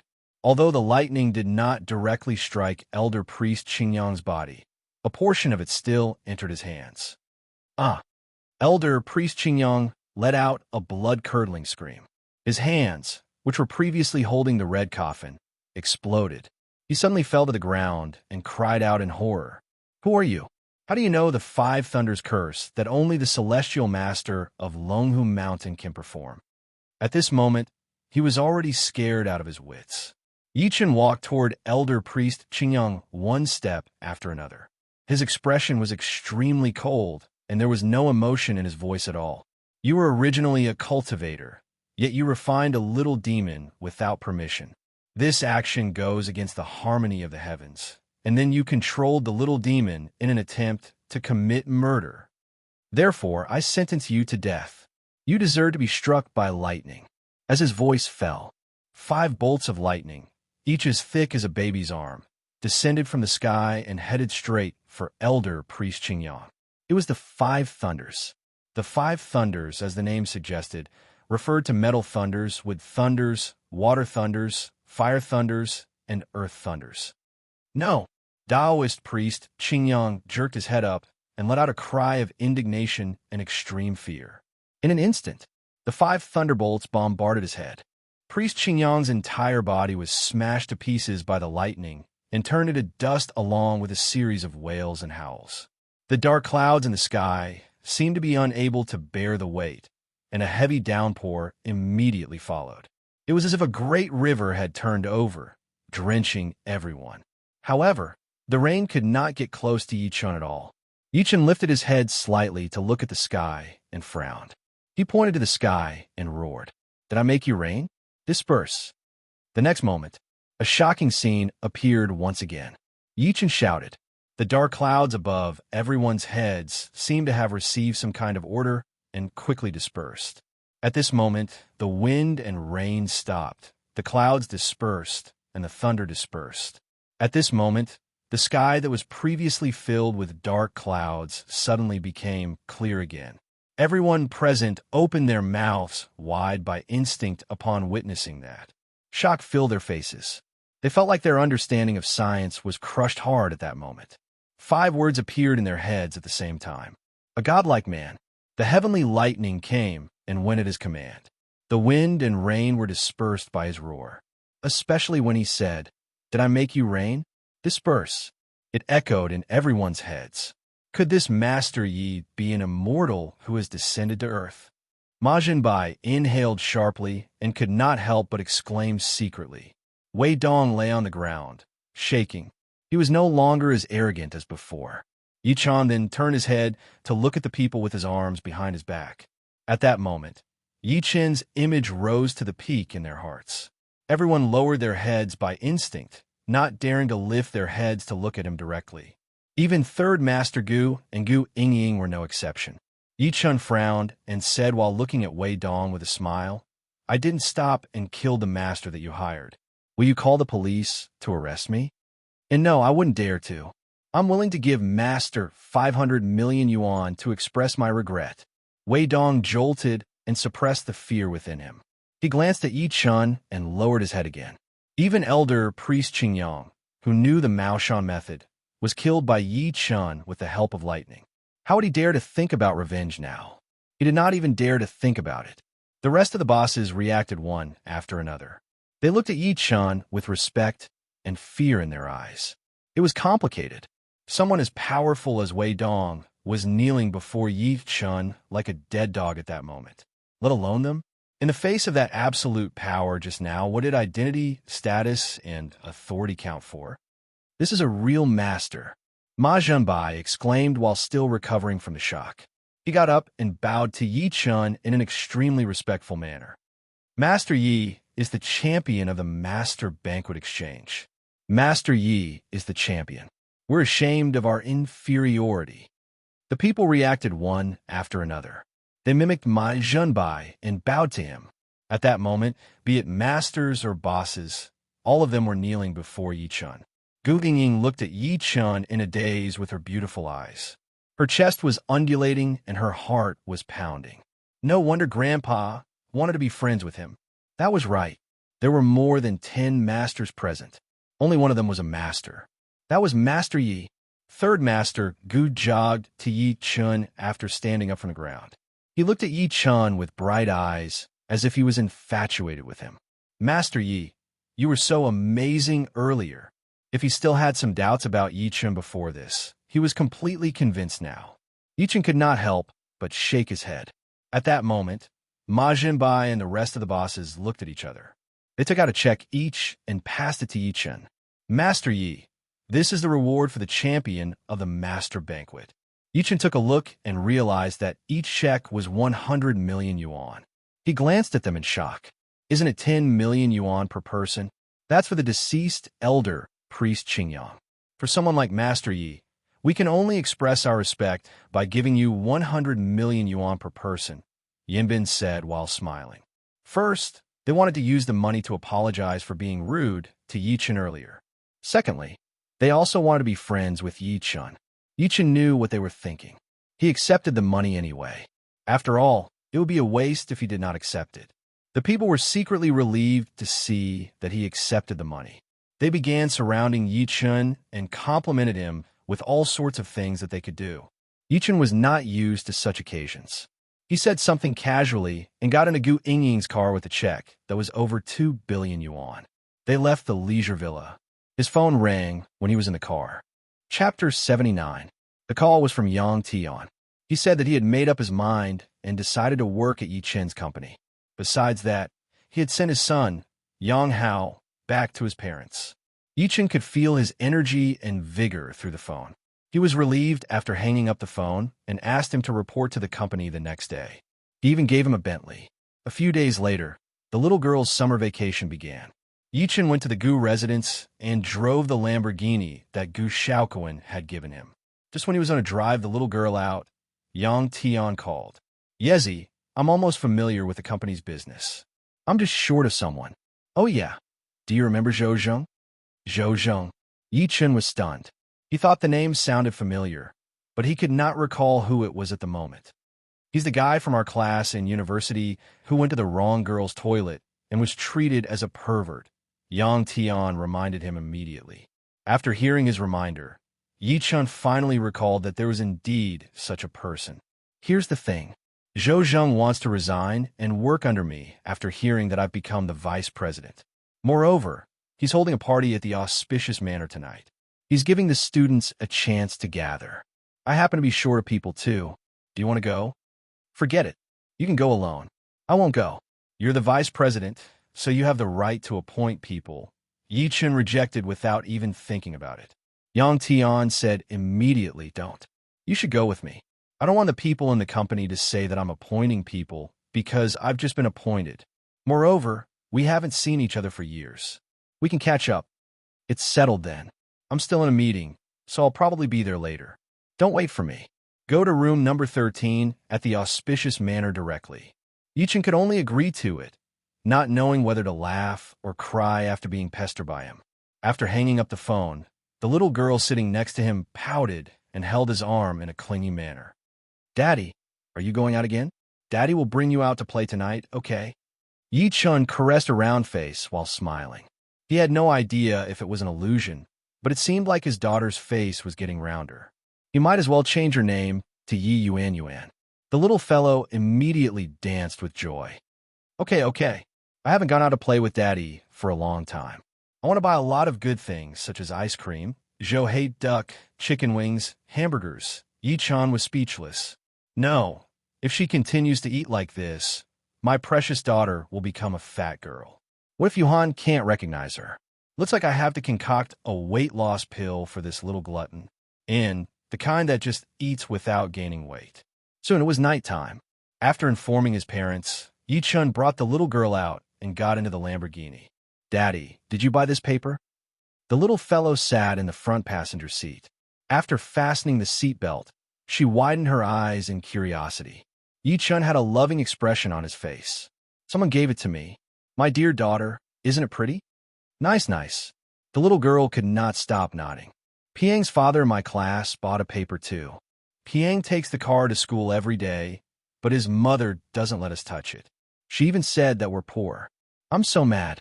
Yichen could not help but laugh. Don't worry. If Piang's mother says that I'm poor again, tell her that my father drives a Lamborghini. Not only am I a rich kid, but I'm also a celestial kid.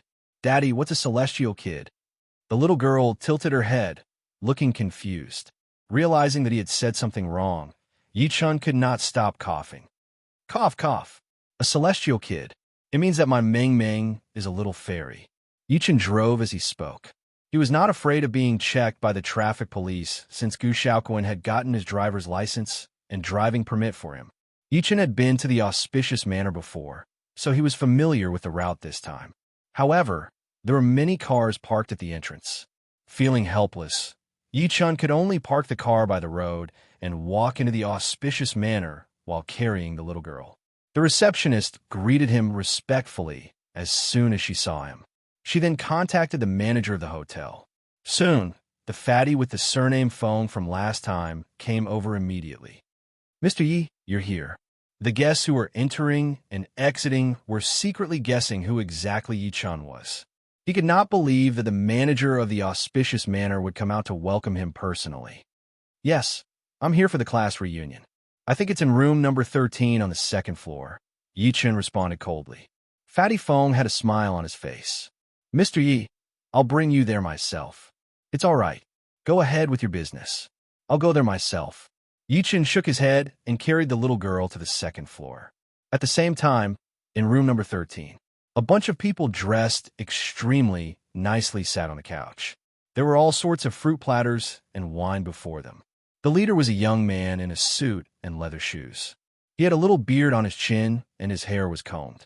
He was holding a glass of red wine in one hand and a cigar in the other. It looked very stylish.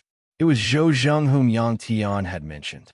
A girl with heavy makeup pushed her glasses up and asked in an unsure manner, "Zhou Zheng, are you sure that Yang Tian is really the vice president?" The entire room fell into silence as soon as she said that. The entire room fell into silence as soon as she said that. Everyone, there was an adult. The reason why they came to the reunion was not as simple as catching up with each other. Zhou Zheng said with a smile as everyone stared at him. "That's right. Would I lie to you guys? I bumped into Yang Tian at the gas station the day before yesterday. I asked him where he works, and he said he works at Yaffle Cosmetics Company. He's the vice president. I didn't believe him at first, but I believed him when I followed him into the company and saw many people calling him Director Yang. Guess what kind of car he's driving?" "What car?" another classmate asked. Zhou Zheng paused and said, "A Bentley Mulsanne." Gasps could be heard from the crowd. They believed Zhou Zheng's words completely. A Bentley Mulsanne. It would cost at least 4 to 5 million yuan. At that moment, everyone's eyes flickered as they had different thoughts in their minds. Someone exclaimed, "Yang Tian's probably the best among all of us. It's only been a few years since he graduated, but he's already the vice president. Now, he's driving a Bentley Mulsanne." Zhou Zheng smiled without saying anything. What he didn't say was that he had secretly contacted Yang Tian and planned to work at Yang Tian's company using the friendship of his old classmate. Yang Tian also promised that if the chairman had no objections, he would let him start as a sales supervisor. Zhou Zheng looked at Zhao Chun, who used to be the study commissary, as he thought to this point. "Oh yeah, is everyone from the sales class here? Apart from Yang Tian, who's in a meeting and will be here later. I think Yi-chun isn't here yet." Zhao Chun thought about it and said. Zhou Zheng frowned. Yi-chun? He was uncomfortable with that name. When he was still in school, Zhou Zheng's results ranked number 2 in the class. Meanwhile, Yi-chun would always be better than him. Because of that, he had been number 2 for 3 years. That had always pissed him off. Yi-chun hasn't contacted us for so many years. Is he too embarrassed to come because he's doing badly? Zhao Chun said while smiling. Someone said by instinct, "Didn't Yuan Yu see Yi-chun before?" Yuan Yu, who was at the corner, froze when she heard Yi-chun's name. She said awkwardly, "You guys don't have to wait. He's not doing well now." Ever since she saw Yi-chun last time, she had been having a rough time. Not only did she lose her job, but she was even beaten up before breaking up with her boyfriend. She had to stay in the hospital for half a month. She thought that Yi-chun would not come. Therefore, she slandered Yi-chun in front of her old classmates as a way to vent the hatred in her. Zhou Zheng was relieved and said while pretending to be regretful, "It's unfortunate. If he had come today, Yang Tian might have been able to help him." That was what he said. However, he was secretly smirking. Yi-chun, oh Yi-chun. So what if you were good at your studies? You don't even have the courage to come to the gathering. Just you wait. When I join Yang Tian's company, the gap between us will only grow. I'm really looking forward to the day we meet again. Just when he was thinking about that, someone knocked on the door of the private room. Someone knocked on the private room door. Subsequently, Yichen walked in while carrying Meng Meng. Chapter 80. Although they hadn't seen each other for many years, their facial features hadn't changed much. Therefore, everyone was stunned when Yi Chun walked into the private room while carrying the little girl. They immediately recognized him. Yi Chun. The smile on Zhou Zheng's face froze. He was thinking about meeting Yi Chun after he became rich. Never had he thought that he would be slapped in the face in the next second. When she saw that Yi Chun was dressed casually, she was shocked. His heart instantly became much more balanced. He immediately pretended to be enthusiastic and said, "Isn't this our great scholar Yi? You're finally here." Yi Chun glanced at everyone while carrying Meng Meng. He smiled lightly.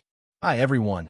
The little girl did not seem to expect there to be so many uncles and aunties that she did not know. She shrunk into Yi Chun's embrace timidly, appearing rather shy. As the saying goes, clothes make the man. Everyone here might not be doing as well as Yang Tian, but they were all dressed up nicely and looked like successful people. Yi Chun was the only one who was dressed casually, as if he was going to the market to buy groceries. Everyone secretly frowned. They could not help but sigh. Back then, Yi Chun was considered a top figure in the class. They did not expect him to end up like this. It seemed like Yuan Yu was right. The smiles on everyone's faces faded as they thought about that. On the other hand, Yuan Yu panicked when she saw Yi Chun. She turned her face away immediately, afraid that she would be recognized. After Yi Chun sat down while carrying the little girl, a frail-looking young man in a suit and tie next to him said while smiling, "Yi Chun, do you still remember me? Are you Gongzi?" Yi Chun was a little unsure. The Gongzi that he was talking about was called Xie Gang. It was a rather masculine name, but he was rather skinny and weak. He had stayed in the same dorm as Yi Chun during university. Due to his cowardly character, he was always bullied. Yi Chun and Yang Tian had helped him a lot. Xie Gang frowned slightly when he heard Gongzi's name. He seemed to be a little unhappy. Zhou Zheng pretended to be upset and said, "Yi Chun, how can you say that? What Gangzi? You should call him Mr. Xie. Xie Gang's annual salary is 200,000, and his father-in-law is an executive in the company." "I'm sorry. I haven't gotten used to it yet." Yi Chun smiled apologetically. After all, his impression of Xie Gang was still stuck at university. Little did they know that Xie Gang was getting more and more displeased. Just a simple, "I'm sorry, and it's over." Did he really think he was the top student for back then? Another lady with a big belly looked at Meng Meng and asked, "Yi Chun, don't tell me that this is your daughter." "Yes, Fong Lin, this is my daughter Meng Meng." Yi Chun nodded calmly. Subsequently, he held Meng Meng's hand as love filled his eyes. The little fellow looked at everyone shyly and said in a childish voice, "Hello, uncles and aunties. My name is Yi Meng Meng. I'm 4 years old this year." Her cute and sensible look made everyone envious, especially Zhou Zheng. He and his wife had been married for 3 years, but they had not been able to conceive a child, so there was always a psychological barrier. "Oh yeah, Yi Chun, I haven't contacted you for a few years. How are you doing now? Tell us all about it." Zhou Zheng deliberately changed the topic, attracting everyone's attention. Yi Chun said while smiling, "It's all right." When his reply fell into everyone's eyes, they increasingly felt that he was not doing well, which was why he was embarrassed to say it out loud. "Sigh, Yi Chun, we're all classmates here. There's nothing to be embarrassed about." Zhou Zheng sighed and said, looking upset, "I heard from Yuan Yu that she's seen you before. She said that you're not doing well now. You can tell us if you're in trouble. We might be able to help you." "Yuan Yu?" Yi Chun frowned and could not help but look for Yuan Yu in the crowd. He realized that she was sitting in a corner with a grim face, not daring to look at him. "That's right, Yi Chun. Zhou Zheng is right. We're all classmates, so we'll help if we can." Fong Lin continued without realizing. "For example, Xie Gang. He's only graduated a few years ago, but he's already a middle-level manager in a company. His father-in-law is a company executive." Xie Gang smiled humbly, but he could not hide the pride on his face. Don't flatter me. My achievement is nothing. Fong Lin, you're doing well too. That restaurant of yours must be earning at least 100,000 to 200,000 yuan a year. And Huang Liang is doing well too. His fiancée is the daughter of a bank executive. Another girl looked at the guy sitting next to Fong Lin with jealousy in her eyes. Speaking of which, Huang Liang, when are you getting married to your fiancée? Everyone's waiting for your wedding banquet. Huang Liang pretended to smile calmly and said soon, It's mainly because my father-in-law wants me to build a career in the bank before getting married. Congratulations in advance, then. Zhou Zheng congratulated him. He then looked at Yi Chun and said, Did you hear that? Yi Chun? Everyone has their own career now. Just tell us what you want to do. Everyone can help you. Yi Chun, why don't you join our company? Xie Gang interrupted with a face full of sincerity. It just so happens that I'm still lacking a person under me. As long as you can type, you'll be fine. 1,800 a month. Seeing that we're good friends, I'll give you 2,000, but I won't cover food or accommodation. No, thank you, Yi Chun said with a smile. The people were a little upset to see that he did not appreciate their kindness. Fong Lin sighed. Yi Chun, you're indeed somebody in the university, but we've only graduated a few years ago. The gap between us is so huge. I know that you have a strong ego, but it's better for you to face reality. The people chimed in one after another. Zhou Zheng could not help but secretly laugh when he saw that. He felt like all the unhappiness in him was gone. Yi Chun, oh Yi Chun, I can't believe that you'll end up like this. The little girl tugged the corner of Yi Chun's shirt and said weakly, Daddy, let's go home. Although she was young, she still knew who was good to whom. However, they still knew who was good to who. On the surface, his father's classmates were concerned, but their smiles were too fake. Wait a little longer. We'll talk when your Uncle Yang is here. Yi Chun patted her head. As they were speaking, the private room door was pushed open. A waiter walked in with a cart. He took out 2 bottles of 1982 Lafite and placed them on the table. Ladies and gentlemen, Director Feng asked me to bring these 2 bottles of wine to you. Please enjoy. Press the bell if you need anything. He left as soon as he was done speaking. Instead of saying that the wine was for everyone, it was more accurate to say that Fatty Feng had given it to Yi Chun. However, he was busy, and his underlings had no idea. That was all he could say. However, Xie Gang and the rest did not think that way. Zhao Chun sucked up to him. Wow, Zhou Zheng. I can't believe you got Director Feng from the auspicious manor to give you wine. On top of that, it's a 1982 Lafite. That's right. I heard from my husband that even the bosses in the city have to suck up to that Director Feng. I can't believe that Zhou Zheng has such a big influence. No wonder he's the best among all of us. Zhou Zheng felt that something was off as the people sucked up to him. However, he still managed to live up to the fact that his family was in trouble. Yang Tian should be here soon, right? Zhou Zheng looked at the time and said to the people with a straight face, Guys, please watch what you say when Yang Tian arrives later. He's the deputy director now. Got it. I'll call him Director Yang later. The people nodded to show that they understood. Zhou Zheng nodded and said to Yi Chun while looking at him, And you, Yi Chun, when Director Yang arrives later, you must remember not to get close to him. Although you guys used to be close, things are different now. Before Yi Chun could speak, Zhou Zheng spoke again. Oh yeah, get up first. Why should I get up? Yi Chun frowned and sat still while carrying the little girl. Zhou Zheng said without even thinking about it, I'm guessing there won't be enough seats when Director Yang arrives. Get up first. I'll get the waiter to bring you a stool later. Are you saying that the 2 of us will sit on the stool while you guys sit on the sofa? Yi Chun's expression turned cold slowly. Since he entered the door, he did not care about the people's jealous remarks. However, this had really crossed his bottom line. Fong Lin stood up and criticized, Yi Chun, just give way. There really aren't enough seats. Moreover, the stool and the sofa are the same. I won't allow you guys to bully my daddy. The little girl who had been sitting in Yi Chun's embrace cried all of a sudden. She said with tears in her eyes, Daddy is only sitting on a small space while carrying me, and you guys are asking him to stand up. Why don't you guys stand up yourselves? You guys are all bad people. I'm sorry. If that's the case, I'll excuse myself. Have fun. Yi Chun smiled and carried the little girl out. At that moment, someone knocked on the private room door.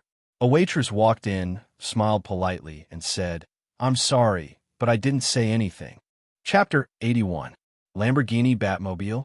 Zhou Zheng was stunned for a moment. Then he thought it was funny and said, "Yo, looks like there's a nouveau riche among us old classmates." He actually drove a Lamborghini to the gathering. "I don't think it's ours." Xia Gang looked around and saw that everyone was shaking their heads. What a joke. A luxury car like the Lamborghini Batmobile cost tens of millions. Not to mention driving it, some of them had never even seen it before. Moreover, among all the students, other than Yang Tian, the one who was doing the best was Zhou Zheng. He only drove a BMW worth a few 100,000 yuan. Then the waiter must have made a mistake. Only then did Zhou Zheng turn around and smile at the waitress. "Beauty, that car isn't ours. May I know the license plate number of that car?" Yichen stopped walking and asked uncertainly. Hearing him asking about the license plate number, Zhou Zheng said wryly, "Yichen, what are you thinking about? Don't tell me that the Lamborghini is yours." Everyone laughed along with him. The waiter smiled and said, "Expensive A68688. I'm sorry. It's really mine. I'll drive it away now." Yichen smiled apologetically. He carried the little girl and walked out of the private room with her. As his voice fell, the smile on Zhou Zheng's face froze, as if someone had grabbed his neck. The others didn't look any better. Everyone looked at each other and had a bad feeling in their hearts. Could that car really belong to Yichen? But how is this possible? Fong Lin scoffed. "That's impossible. If Yichen really has a Lamborghini, why would he be in such dire straits? Moreover, didn't Yuan Yu say that he's not doing well?" After hearing her words, everyone came to their senses and couldn't help but look at Yuan Yu, who was at the side.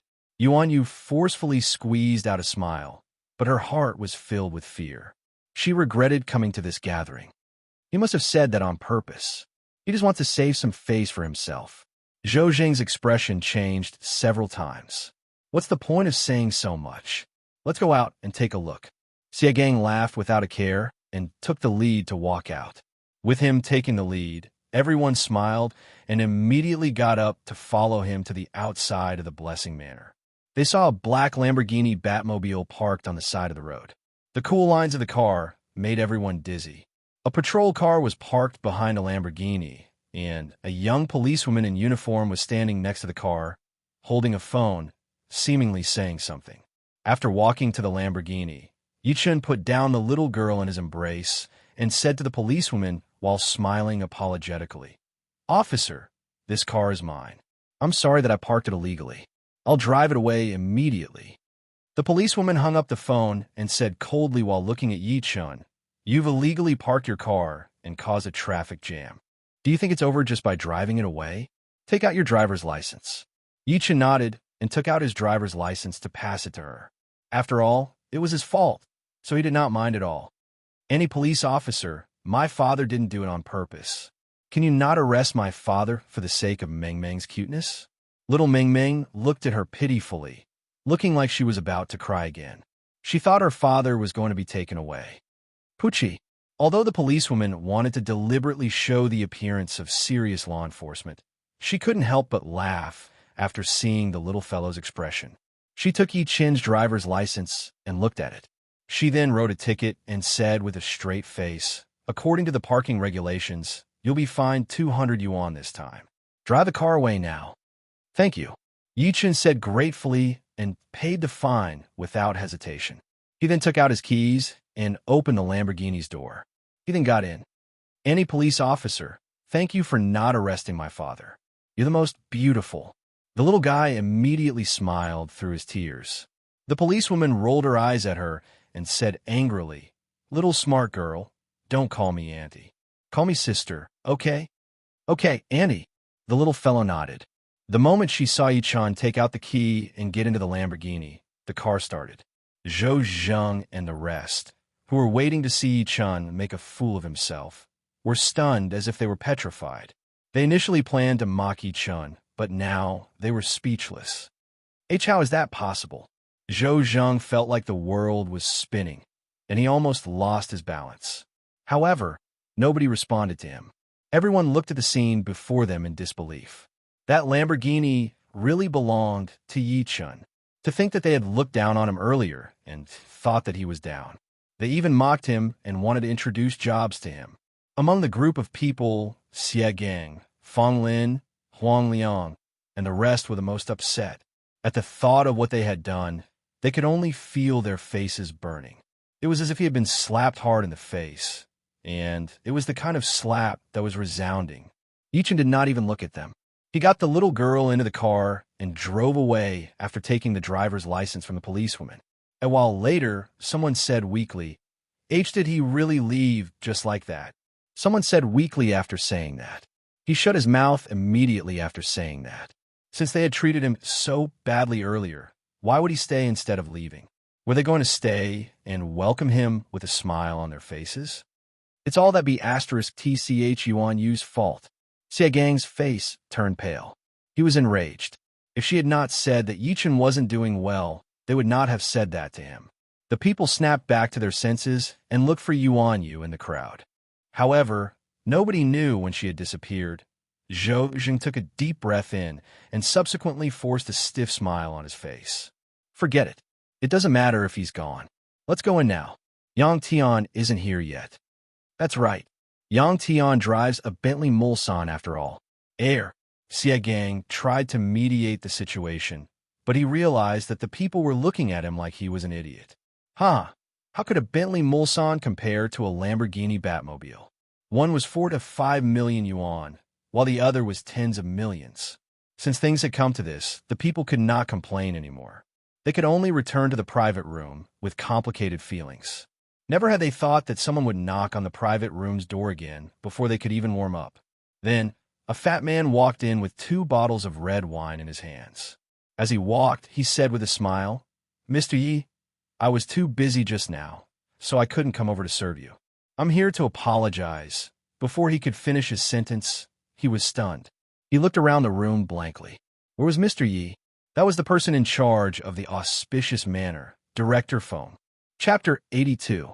Fatty Feng noticed that Yi Chun was not there. The smile on Fatty Feng's face turned cold. Where's Mr. Yi? Which Mr. Yi? Zhou Zheng's heart skipped a beat. He had a bad feeling about this. The rest had a change of expression. Could Mr. Yi be Yi Chun? Fatty Feng frowned and was rather impatient. Which Mr. Yi could it be? Of course, it's that Mr. Yi who was at the gathering with you guys earlier. There was an uproar in the private room. Although they knew that Yi Chun's identity was extraordinary, they did not expect the auspicious manor's person in charge to welcome him personally. He's gone. Zhou Zheng's scalp tingled. Yi Chun, who exactly are you? First, he drove a Lamborghini, and now the auspicious manor's person in charge, Manager Feng, is here to welcome him personally. He's gone? Fatty Feng seemed rather disappointed. He shook his head and turned around to leave. Just when he turned around, Fong Lin, who was standing aside, could not help but ask, Zhou Zheng, didn't you say that Manager Feng knows you? Didn't you say that the 2 bottles of wine were given to you by Manager Feng? Zhou Zheng was furious to hear that. Since when did I say that Manager Feng knows me? As for the 2 bottles of 1982 Lafite, that's just your imagination, all right? I won't admit it. Fong Lin's voice was not loud, but Fatty Feng, who was walking to the door, heard her. Fatty Feng turned his head and glanced at the people. He scoffed. Don't tell me you guys thought that the wine was given to you guys earlier? Since he managed to get to where he was, it was only natural that he learned to read people's expressions and treat them well. Within a few minutes, he figured out why Yi Chun left. The people dared not even breathe loudly. Fatty Feng sneered again. To put it bluntly, if it wasn't for Mr. Yi, everyone here is trash in my eyes. If not for Mr. Yi, do you guys think that I, Feng, would have given you guys the wine and come here personally? He left the private room without hesitation after he was done speaking. The people faintly heard a voice coming from outside. Get someone to guard the door. Get them to pay for the 2 bottles of 1982 Lafite. They're not allowed to leave until they pay. Dead silence filled the private room. The people could not speak for a long time. They felt that they had never been as excited as today. Other than regret, they really couldn't find any other words to describe their current feelings. After a while, Fong Lin glared at Zhou Zheng fiercely. Zhou Zheng, look at what you've done. If it weren't for you, how could this have happened? That's right. I didn't say anything to Yi Chun. This has nothing to do with me. I don't care about the 1982 law fight. Xie Gang said. It was 1982 law fight.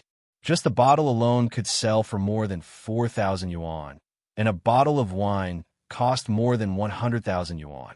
2 bottles added together was more than a year of his salary. Instantly, the atmosphere changed. Everyone began to criticize the class reunion's organizer, Zhou Zheng. Zhou Zheng was so angry that he laughed. Blame me? Don't you have any shame? Fong Lin, have you not mocked Yichen enough? And you, Xie Gang, if I'm not mistaken, Yichen helped you a lot when you were in university. I can't believe you asked him to be a typist in your company. He even paid you 2,000 yuan a month. What the F asterisk CK? Seeing that everyone was about to start arguing, Huang Liang suddenly stopped them and said, all right, it has already happened. What's the use of complaining now? Let's just chip in and pay for the 1982 law fight. You're making it sound nice. 2 bottles cost more than 200,000 yuan. There are only a dozen of us here, and we're asking each of us to fork out 20,000 yuan? A girl who is not well off scoffed. That's enough. Zhou Zheng shouted. I'll leave with this money, won't I? I'll borrow some from Yang Tian when he gets here later. That's the only thing we can do. However, will Yang Tian lend you 200,000 yuan? Xie Gang said after a sigh. He was filled with regret. Why was there such a huge difference between people? Director Feng had given Yi Chun a bottle of wine that cost hundreds of thousands of yuan. If it were them, they would have asked for money and were not allowed to leave. He will. Zhou Zheng nodded solemnly. Yang Tian had said that he would make him the sales supervisor in his company under the condition that the chairman agreed with him. He was not worried at all because he had never offended the chairman. Just when they were talking, someone knocked on the private room's door. Yang Tian, who was tall and handsome in a suit and leather shoes, walked in. He said while laughing out loud, Guys, I'm sorry. I've just finished a meeting and there was a traffic jam. I'm late. Oh, Director Yang, you're finally here. Zhou Zheng was elated. He went to greet Yang Tian immediately. The unhappiness that he had because of Yi Chun was gone. The rest were almost the same. They stood up one after another with smiles on their faces. They addressed him as Director Yang in an extremely affectionate manner. Yang Tian did not know whether to laugh or to cry. He did not put on any airs at all. We're classmates. Cut the formalities. As soon as he sat down, a single girl sat next to him and said flirtatiously, Director Yang, it's been a few years since we last met. You're getting more and more handsome. Do you still remember me? Your name is Bai Jia, right? I remember you. You were the one who sat in front of me back then. I burned your hair with a match, Yang Tian said with a smile filled with nostalgia.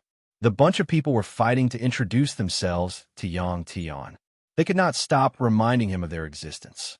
After all, they had offended a person who drove a Lamborghini. They could not afford to offend a second person who drove a Bentley and a Mulsanne. Yang Tian only said after they introduced themselves, Where's Yi Chun? I told him before. Did I forget? Everyone's expression froze upon hearing that. They looked unnatural. They thought to themselves, could Yang Tian have talked to Yi Chun before? Yi Chun was here. He just left, someone said weakly. He left. Yang Tian frowned and took out his phone to call Yi Chun. He scolded jokingly. Old Yi, what's going on? You guys go ahead with the gathering. I'm out of your league. Yi Chun was driving. He hung up the phone after saying that in a hurry. Yang Tian looked confused. He then looked at Zhou Zheng and said, Zhou Zheng, what exactly happened? Why did Yi Chun leave earlier? Although he had no idea what happened, he could tell that Yi Chun's tone was not nice. Zhou Zheng stammered and told Yang Tian what happened while avoiding the important details. Yang Tian roughly figured out what had happened after listening to him. He glanced at the people and scoffed. I understand now. Yi Chun came to the gathering in a low profile. You guys thought that he wasn't doing well, so you guys took advantage of him, right? Director Yang, it's not like that. Zhou Zheng's expression changed, and he broke out in cold sweat. Shut your F***king mouth. Yang Tian cursed.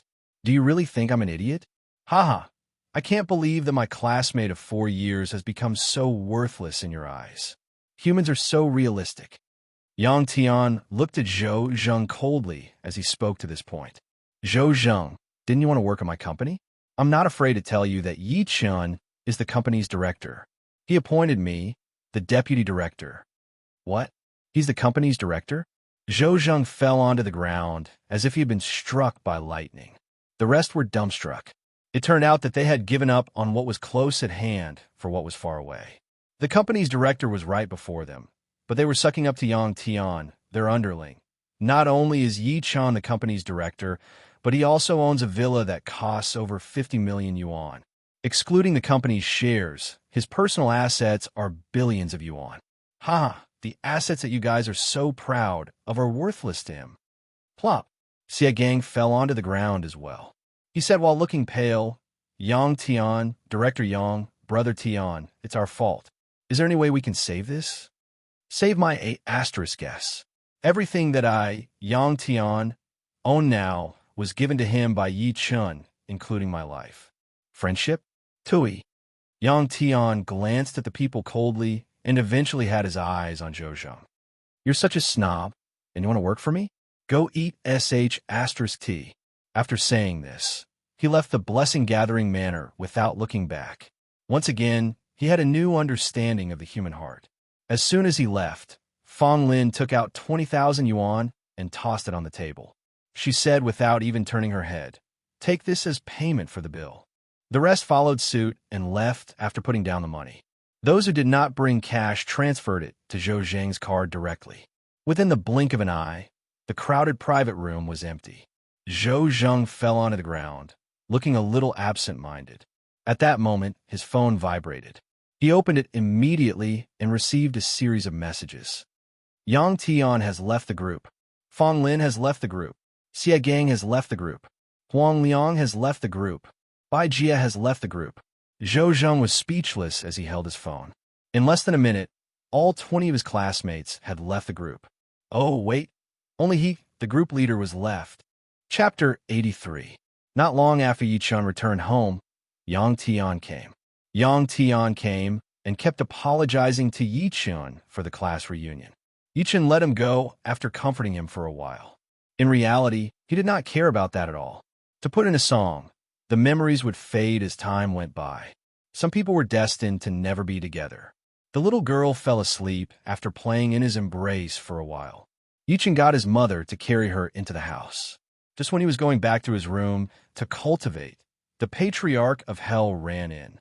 The first thing the patriarch said when he entered was, "Master, heir, I'm missing a woman again." Yi Chun was speechless. In the middle of the night, Yi Chun arrived at a club that was owned by Lin Tai. The patriarch of hell walked into the room like he was familiar with it. He ordered 2 women at once and said that he would not come out for 2 hours. Yi Chun had nothing to say to its weird cultivation method. He entered a separate room with Lin Tai and said expressionlessly, "Is there any news from Beijing?" Lin Tai's expression turned serious, and he said in his deep voice, "My lord, the people I sent have bribed the Su family security. They only found out that the madam has been secretly locked up. There's still no news on where she's being locked up." Locked up? Yi Chun frowned. Although he had guessed that would be the case, he was still furious.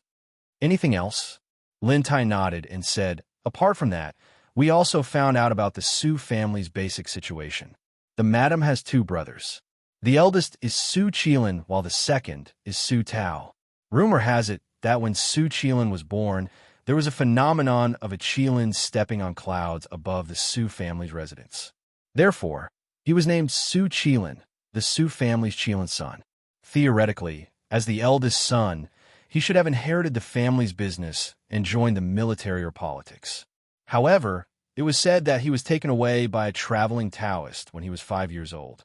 Since then, he has disappeared from the public sight. On the other hand, his younger brother, Su Tao, shone and became the new rich man in Beijing. He even took over most of the Su family's affairs." Yi Chun's expression turned serious slightly upon hearing that. He was born with a Qilin phenomenon. Qilin was the symbol of a saint. Those who were not wise or wise did not deserve to be called a Qilin. Perhaps that was just a rumor. If that was the case, it should be Su Tao who stepped on him and humiliated him back then. Yichen secretly scoffed as he thought to this point. Su family, just you wait. 2 more months. He got up and walked to Lin Tai. He extended his arm and patted Lin Tai's shoulder lightly. You've done great. Send more people to keep an eye on him. Let me know if there's any movement. Lin Tai responded respectfully, but there was a storm stirred in his heart.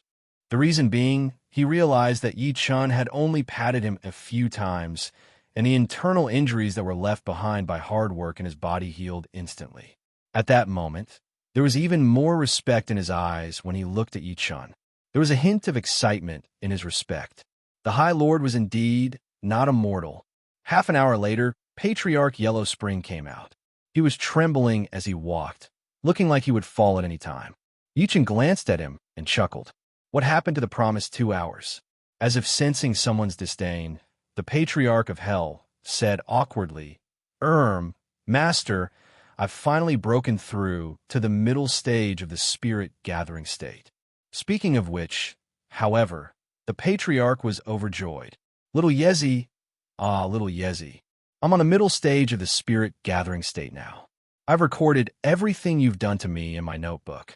Sooner or later, I'm going to sit on your head and shit and piss on you. My cultivation speed is faster than yours. Just you wait.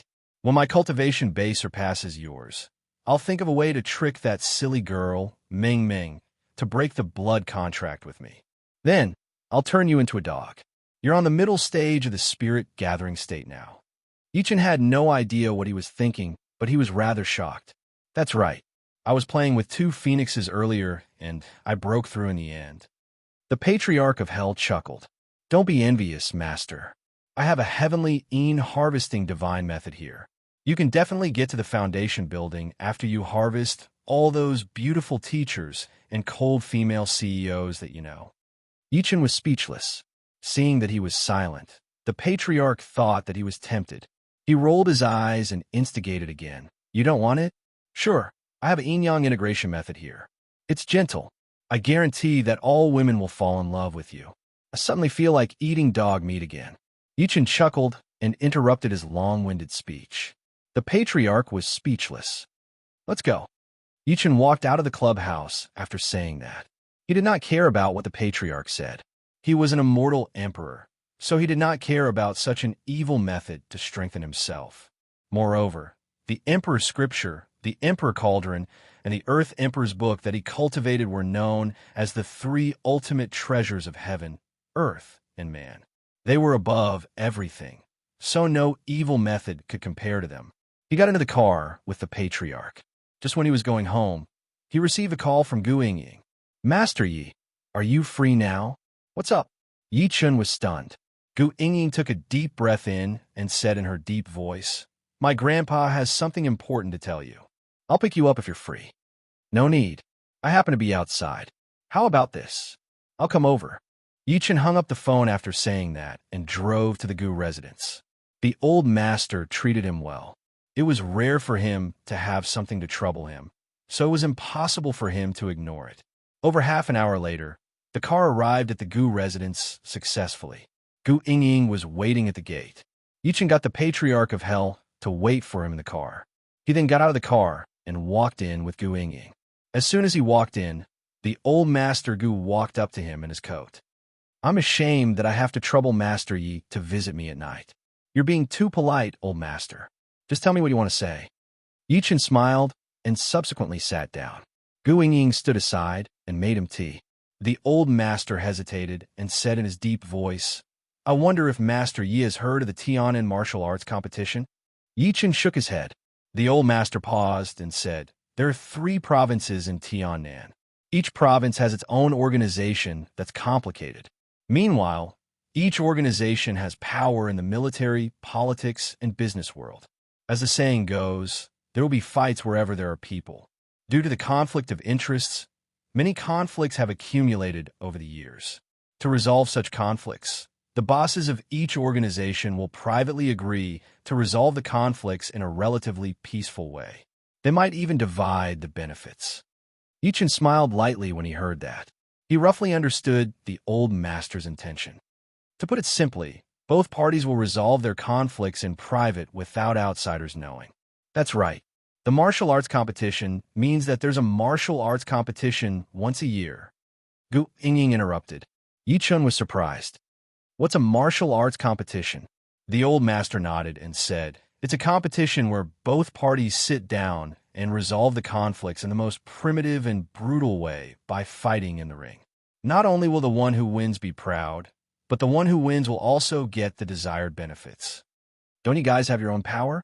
Why don't you use the cards in your hands to compete and gamble? Yi Chun asked. Although everyone has a deck of cards, we have to follow the rules of the cards. The old master forced a smile and said, all parties have power in the military, politics, and business. If all of them are involved, it'll definitely stir up a huge commotion. Moreover, the higher-ups won't allow that to happen. The higher-ups? Yi Chun was slightly stunned. Subsequently, he understood what the old master meant. He said calmly, so, old master, are you asking me to participate in this martial arts competition? To fight to the death for you guys? The old master seemed to have noticed his displeasure, so he explained immediately. In the past, my family has always hired external help. However, I heard that Qiannan's Lu Chuang hired a very powerful external help this year. His target is our family. Lu Chuang? Isn't that the guy who lost to me in stone gambling at the antique city and had his finger severed? Yi Chun frowned. Gu Yingying could not stop nodding. That's right. That's him. Lu Chuang hired an expert to spread the news. Not only is he going to take revenge on my family, but he's also going to take revenge on you, Master Yi. He even said, what else did he say? He even said that he's going to kill your entire family. As soon as Gu Yingying was done speaking, the temperature in the entire living room dropped all of a sudden. Yi Chun laughed out of rage. Kill my entire family? He's just a dog who's down in the water. How dare he say that? I shouldn't have let him go that day. Forget it. Old master, I'll accept the martial arts competition. I'd like to see what kind of expert he hired to give him such confidence. Chapter 84. In the morning 3 days later, Yi Chun received a call from Gu Yingying. The day of the Tian'an martial arts competition had arrived. His parents had gone to work early in the morning, so only the father and daughter were left at home. The little girl was very attached to her father, so Yi Chun thought about it and decided to bring her along. Yi Chun carried the little girl, while the little girl carried the patriarch of hell. The weird duo went out after breakfast. Old Master Gu and the rest drove to the outside of the district early in the morning. They were shocked when they saw Yi Chun carrying Meng Meng in his arms. They were going to fight, not to go on a vacation. However, since Yi Chun did not say anything, it was not their place to ask. They could only get Yi Chun into the car. It was the old master's driver, Ahu, who was driving. Daddy, where are we going? The little girl sat next to Yi Chun while carrying the patriarch of hell. Her big, watery eyes could not stop blinking. Meanwhile, the patriarch of hell had his eyes on Gu Yingying. He was close to drooling. What a beauty! Xiao Yezi was not moved by such a beauty. Did he cultivate until his brain was damaged? Or was he sick? Yi Chun slapped his head and subsequently looked at Gu Yingying next to him. Where are we going? Swallowtail Town, the junction of the 3 Tian'an provinces. Most of the locals were refugees from all over the country during the famine back then. They have different dialects and cultures, so it's considered a no-man's land. Gu Yingying smiled and said, since the 3 provinces are strict, we could only choose this place. Yi Chun nodded to show that he understood and asked, then, the other organizations should be moving, right? They're all moving out. The old master took over the conversation and said in a low voice, our Gu family won 3 department-level positions and 1 ministerial-level position in the martial arts competition last year.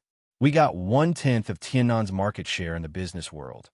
Although he knew that the martial arts competition would not be that simple, Yi Chun could not help but be shocked. He did not expect the martial arts competition to be so influential that it could decide the department-level and even ministerial-level candidates. As they were speaking, the patriarch struggled out of Meng Meng's embrace and ran into Gu Yingying's embrace, wagging his tail and acting cute. Wow, what a cute puppy. Gu Yingying could not help but hug it in her arms. The patriarch could not stop rubbing himself in her embrace. Gu Yingying, who did not realize that she was being taken advantage of, was giggling. Yichen resisted the urge to slap him to death. This damn dog. The car drove at a moderate speed. After nearly 2 hours, they finally entered Swallowtail Town. Through the car window, the first thing Yi-chan saw were mountains that towered into the clouds. They were surrounded by clouds and mist. Meanwhile, most of the buildings by the road were bungalows and brick houses. They were basically 2 or 3 stories tall. From this, it could be seen that Swallowtail Town was rather backward. He also understood what it meant to be a lawless zone. The car eventually drove into a bungalow. According to Gu Yingying, there were quite a few bungalows like this in Swallowtail Town. They were all funded by the bosses of Tiannan. It was considered a place to rest. As soon as the car stopped, a group of people rushed over from afar. The leader was a middle-aged man with a slightly plump figure. After the few of them got out of the car, the middle-aged man welcomed them passionately. "Ms. Gu, you guys are finally here. Welcome, welcome." Gu Yingying nodded at him politely and subsequently introduced, "This is Mayor's son, and this is Master Yi. There are Gu family's distinguished guests." Yichen glanced at him and nodded calmly as a greeting. Never had he thought that Mayor's son would grab Yi-chen's hand as if he was greeting his leader. He was very passionate. "Oh, it's you, Master Yang. Nice to meet you." He took the lead to clap as soon as he said that. The people standing behind him followed suit and clapped too. However, they could not help but take a good look at Yi-chan. They lost interest after noticing that his attire and appearance were rather ordinary.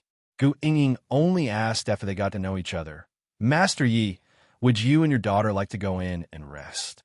"No need. You guys go ahead. I'm planning to walk around nearby," Yi-chen said, while shaking his head and smiling while carrying the little girl. Since he was here, he must experience the local culture and bring his daughter for a ride. Gu Yingying was getting someone to bring him there. Mayor's son, who was standing aside, said while wiping his mouth immediately, "Since it's rare for Master Yi to come to our Swallowtail Town, it's only natural for me to be a good host. How about this? I'll get someone to accompany Master Yi. Come out, Ashue." Subsequently, a delicate-looking young lady in her early 20s walked out of the crowd. She looked at Yi-chan rather shyly. "Master Yi, let Ashue accompany you. To be honest, we're a little xenophobic here. It won't be that troublesome with Ashue around." Mayor's son smiled and could not stop signaling Ashue with his eyes.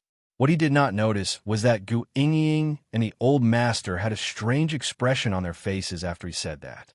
A martial Dao master was afraid of being bullied by the locals? The ignorant were truly fearless. Yichen agreed, not knowing whether to laugh or to cry.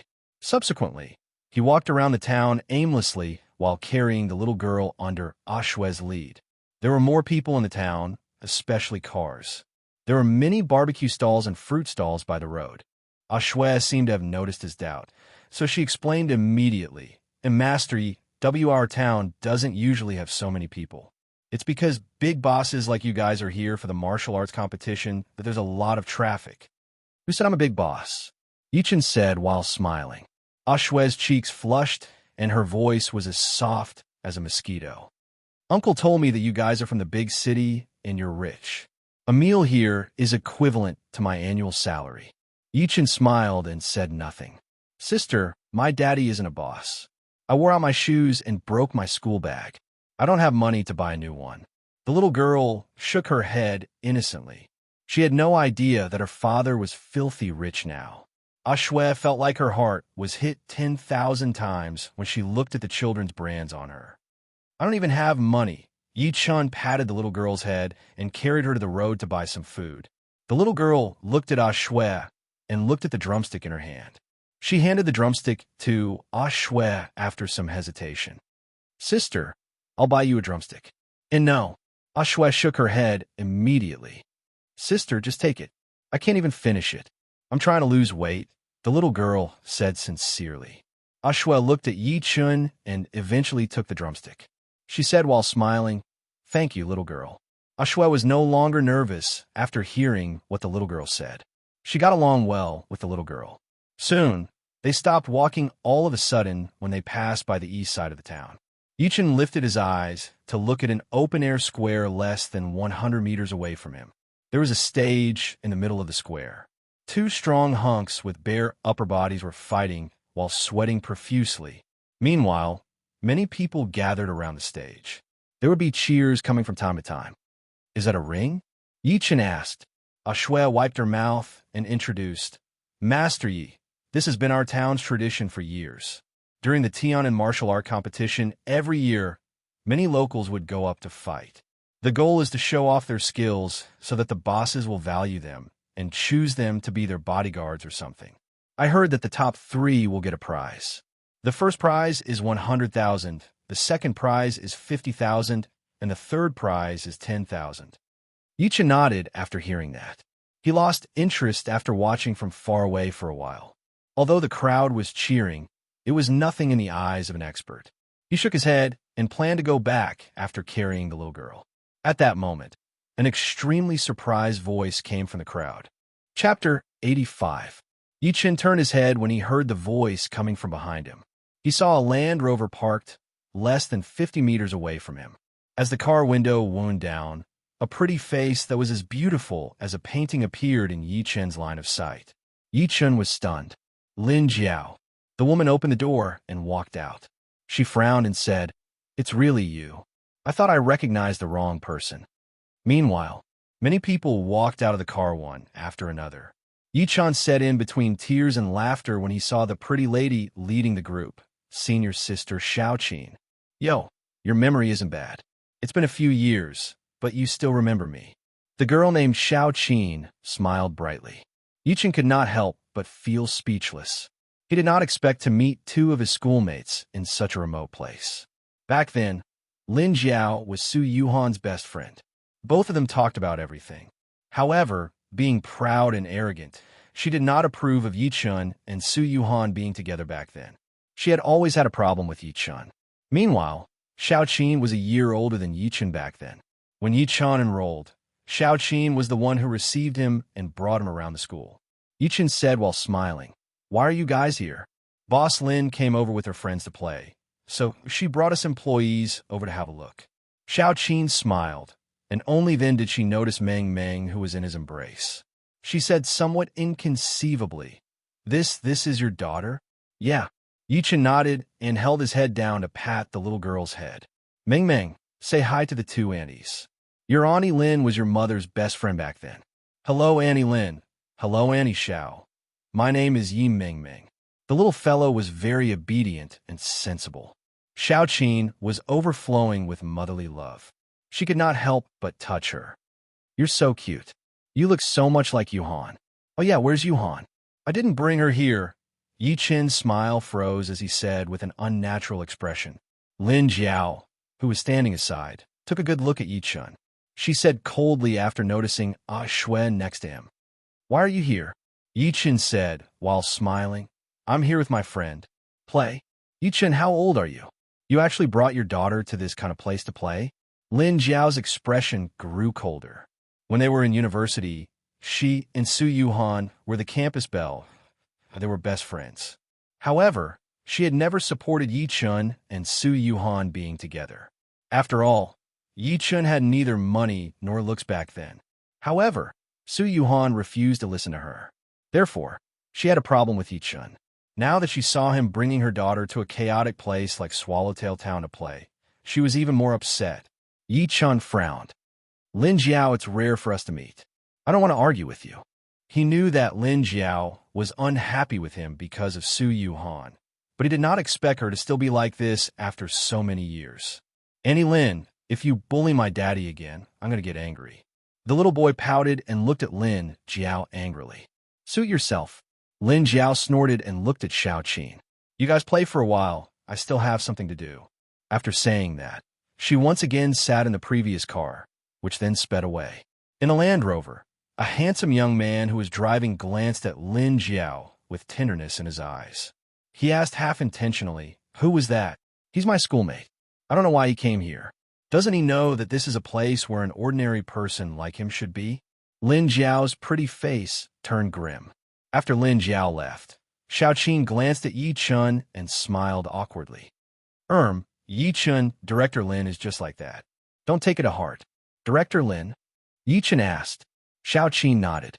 Director Lin founded a company after graduating. Within a few years, she's the director of a listed company now. I'm working for her. She turned her head and pointed at the two men and a lady behind her as she spoke to this point. She introduced them. Oh yeah, let me introduce you.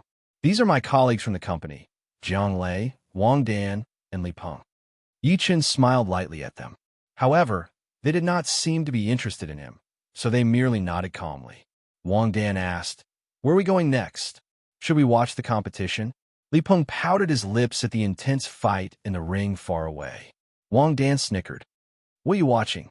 Don't you know that our brother Lei came from the provincial free combat team? Why would he be interested in those fancy moves in the ring?" Jiang Lei looked extremely confident as soon as he was done speaking. Jiang Lei immediately revealed an extremely confident look and shook his head. "I'm not saying this, but those people on the stage are all unorthodox. They haven't received professional training, and they don't have any technique when they fight. It's really not worth watching. Moreover, it's not a big deal even if they win. The champion only gets 100,000 yuan. I participated in the national free combat competition in the past, and the prize money was at least 1 million yuan. It's totally incomparable." Wang Dan chimed in as soon as he was done speaking. "That's right. Brother Lei was an elite in the free combat team back then. It's really boring to watch these country bumpkins fight. This is just a small show. Only those who know nothing will find it exciting." Jiang Lei proceeded to boast upon noticing that people were flattering him. "The real show will be the martial arts competition later.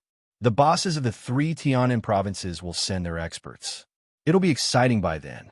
Brother Lei, you must show us a few moves during the martial arts competition later so that everyone will be impressed."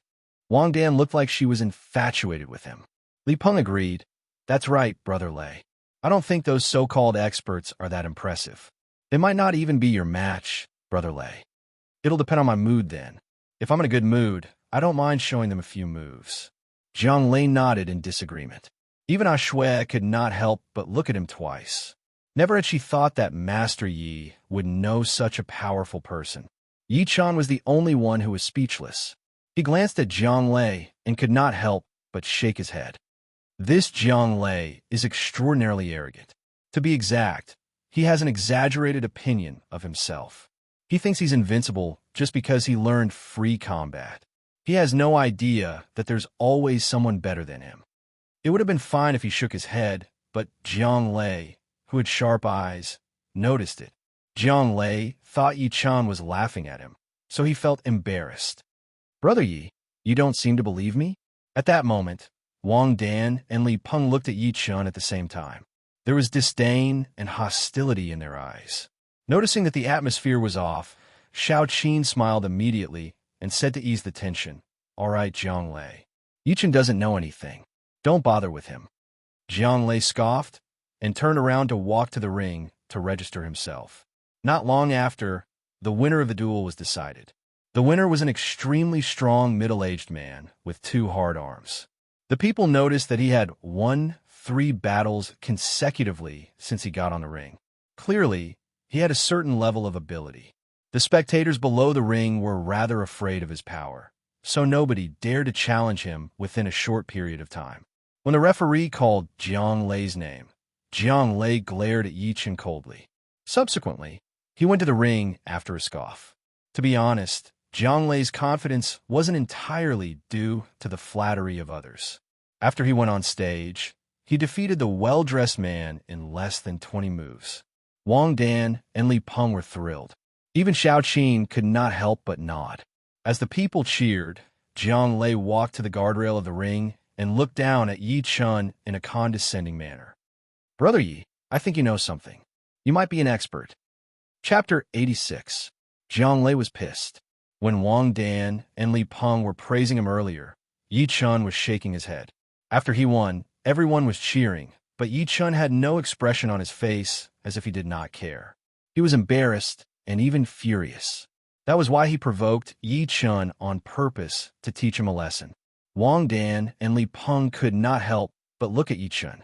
Wang Dan and Li Peng could not help but look at Yi Chen. There was gloating and pity in their eyes. If Yi Chen were to go, he would definitely be beaten to a pulp. Jiang Lei, stop fooling around. Come down since you've won, Xiao Qin, who was standing aside, advised immediately as her pretty face changed. She knew Jiang Lei's ability very well. How could Yi Chun, who was skinny and weak, be his match? Jiang Lei glanced at Yi Chun in disdain and chuckled. He was going to get off the stage. However, Yi Chun said coldly, "Forget it. You're not my match.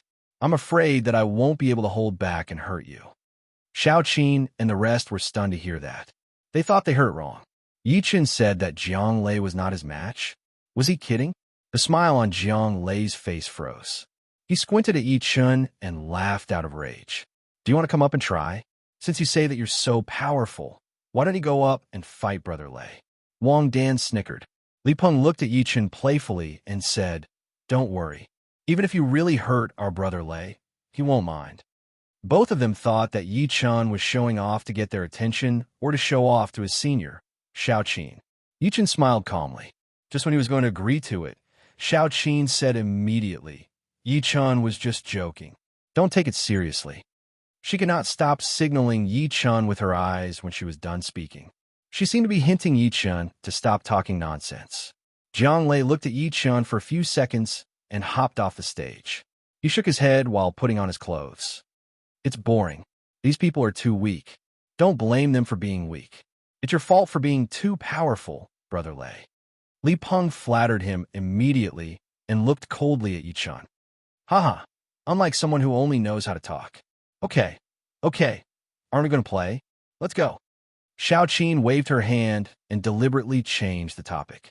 Yi Chun shook his head and said, "Senior Xiao Qin, you guys go ahead. I still have something to do, so I won't be going." Since these people didn't welcome him, there was no need for him to continue being an eyesore. Xiao Qin sighed. "Okay, let's play again next time. By the way, what's your phone number?" She knew that Jiang Lei and the rest were against Yi Chun. Something might happen if they continued to interact with him. Yi Chun left with Meng Meng after telling her his phone number and memorizing it. Jiang Lei watched coldly as Yi Chun left. He then looked at Xiao Qin and said, "Sister Qin, it's not that I want to criticize you, but your classmate is no good. Forget it. Let's not talk about this." Xiao Qin shook her head and led them towards the south side of the town. "Master, Buttface is in a bad mood." Yi Chun heard the Patriarch of Hell's divine consciousness voice transmission as soon as they left. He could not help but ask, "What's wrong?" "That pretty boy named Jiang is just an ant. He provoked you time and time again. If it were me with my hot temper, I would have crushed his bones into ashes." The Patriarch of Hell was going crazy. "So, you'll be happy after you kill him? Are you going to do this to everyone who taunts you?" Yi Chun shook his head. "You've already said that he's just an ant. Since that's the case, why should I care about what an ant thinks? Moreover, this isn't the cultivation world." The Patriarch of Hell was speechless. "That makes sense. I'm like a tiger that has fallen from grace now. If I don't tuck my tail between my legs and be a dog, I'll be turned into ashes by a missile from the palace. That's right. I'm not angry. I'm very peaceful." The Patriarch of Hell felt much better as he thought about that. Subsequently, Yi Chun walked around outside while carrying Meng Meng. He planned to look for Gu Yingying and the rest after realizing that there was nothing interesting. The moment he turned around, a cold voice came from behind him. "How did you get here?" Yi Chun turned his head to look and saw Lin Jiao and a young man walking out of the car side by side. Meanwhile, an old man in traditional attire followed behind them. "I walked around and came here," Yi Chun said coldly.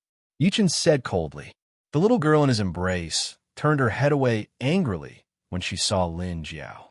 Perhaps realizing that her attitude was a little harsh, Lin Jiao softened her tone and said, "Yi Chun, you should go back. This isn't a place for you." "Why can't I come if you guys can?" Yi Chun said wryly.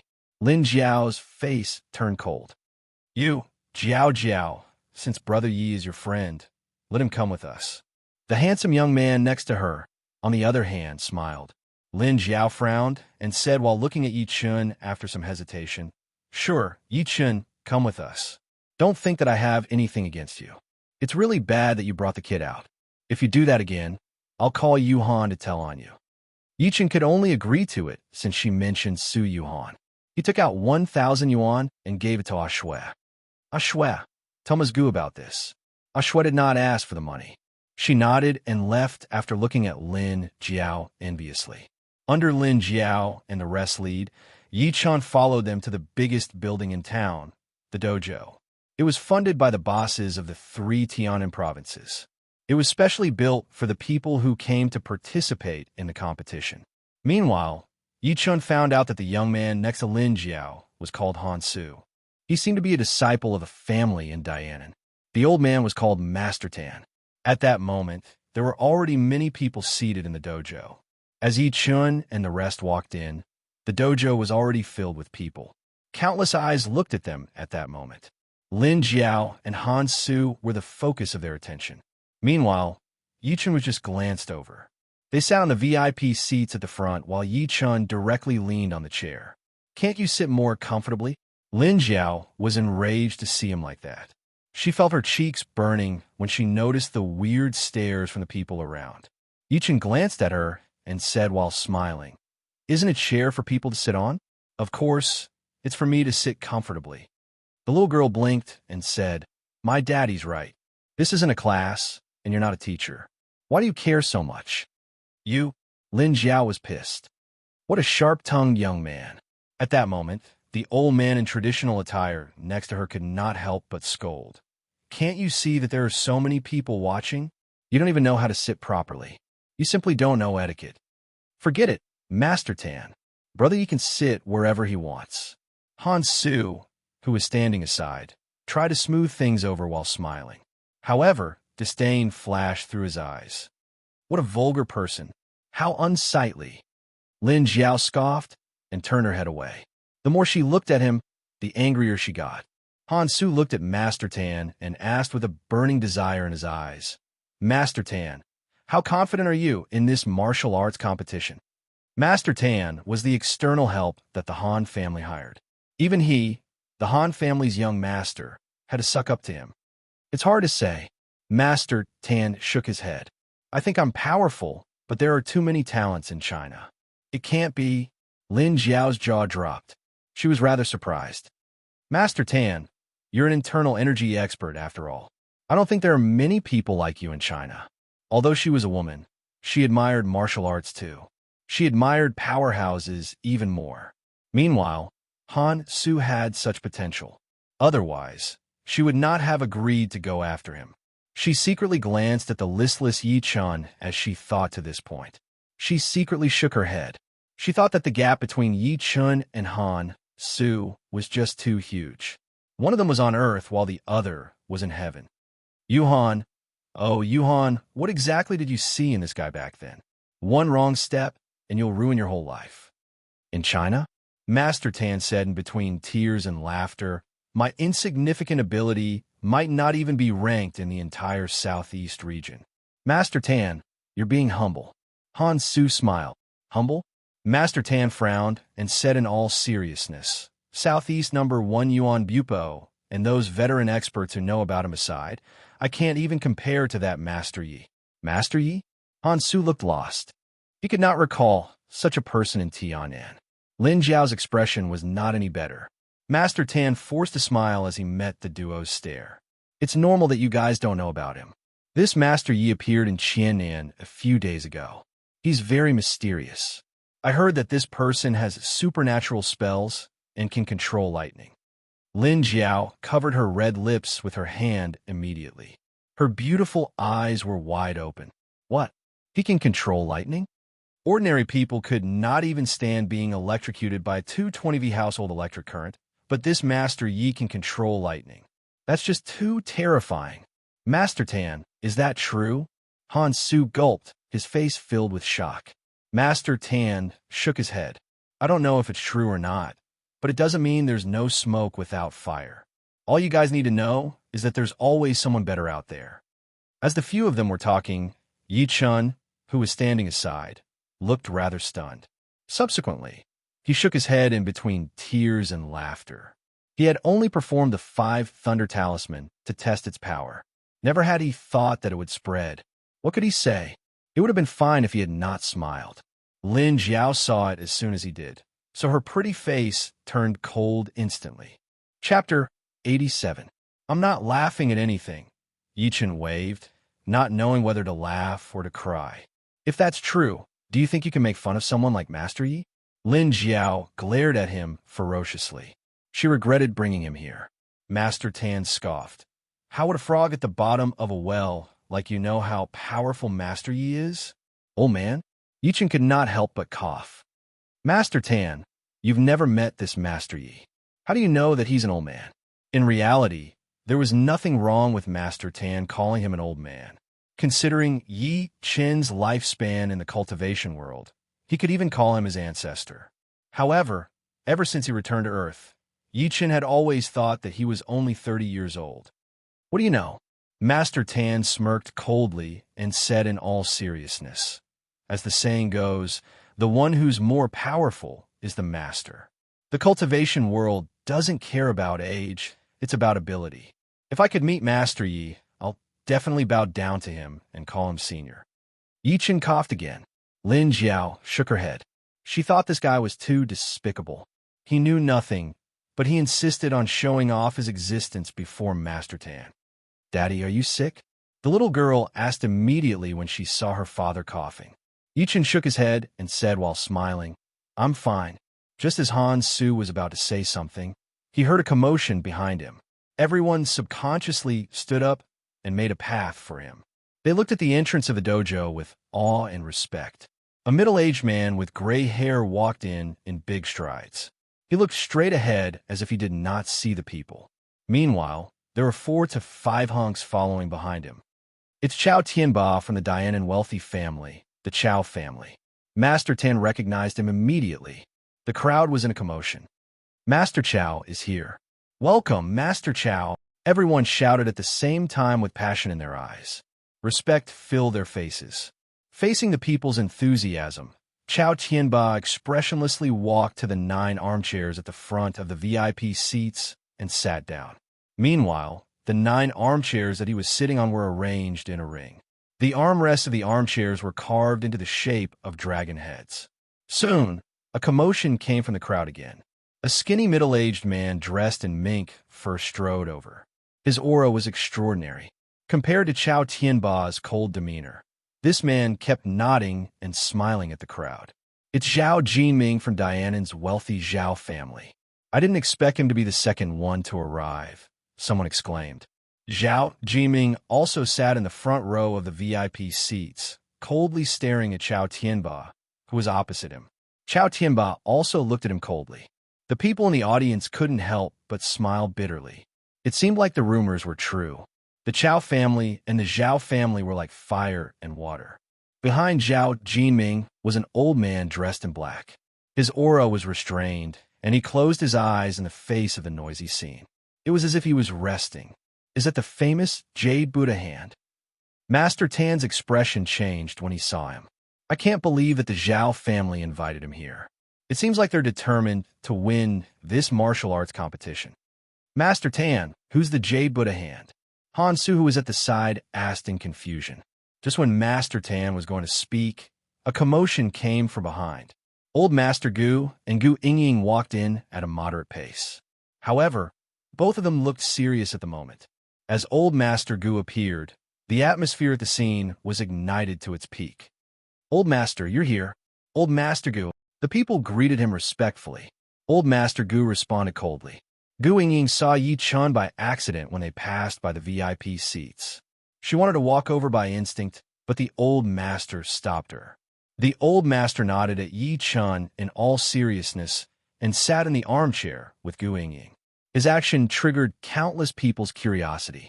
Many of them had their eyes on Yi Chun and the rest.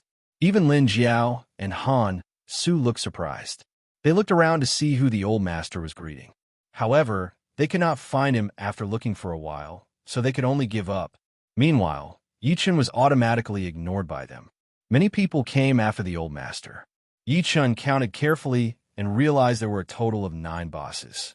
It seemed like there were 3 wealthy families in each of the 3 provinces in the southeast. Lu Chuang from Xiangnan, on the other hand, had yet to arrive. Nobody knew if he was delayed by something. Yi Chun could not help but feel disappointed. After the few of them sat down, Chao Tianba looked at Old Master Gu and said wryly, "Old Master, don't tell me that you're going to fight on behalf of the Gu family? Do you have a problem with that?" The old master said calmly. Chao Tianba chuckled. "You're the elder. Theoretically, I wouldn't have a problem with that.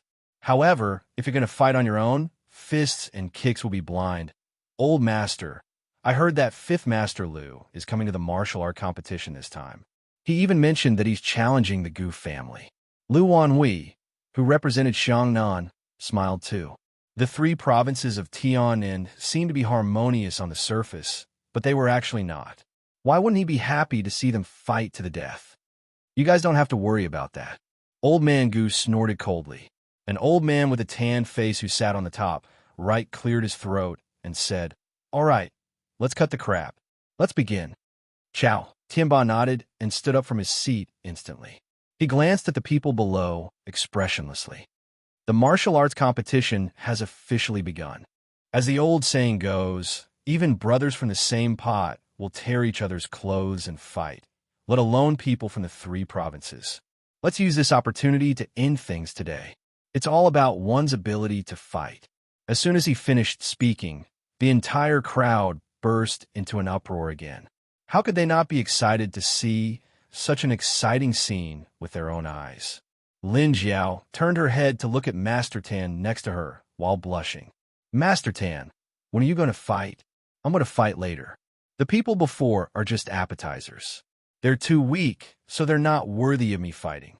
Master Tan shook his head. At the same time, a few people were sitting in the middle of the dojo lobby. It was Xiaoqin, Zhang Lei, and the rest. Even Ashue was sitting with them. Ashue could not stop looking for Yichun with her eyes wide open. Zhang Lei, who was sitting next to her, asked curiously, "Ashue, who are you looking for?" "I'm looking for Master Yi," Ashue said without even thinking about it. She was a little curious if Master Yi would fight in the ring. "Master Yi?" Xiaoqin was stunned. Then she said while snickering, "Are you talking about Yichun? Why would you call him Master Yi? Does he deserve to be called a master?" Zhang Lei said with a fake smile. A person who did not even dare to accept a challenge was calling him a master. It was hilarious. Ashue shook her head in confusion. "I've no idea. It's my first time meeting Master Yi." Just when Chao Tianba was done speaking, an ugly young man in black training attire walked to the ring first. He stretched his arm and pointed somewhere below. Chapter 88.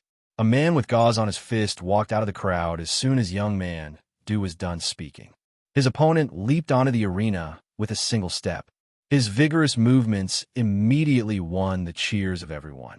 "Are you clear about the rules? Don't overdo it. There's no life or death involved."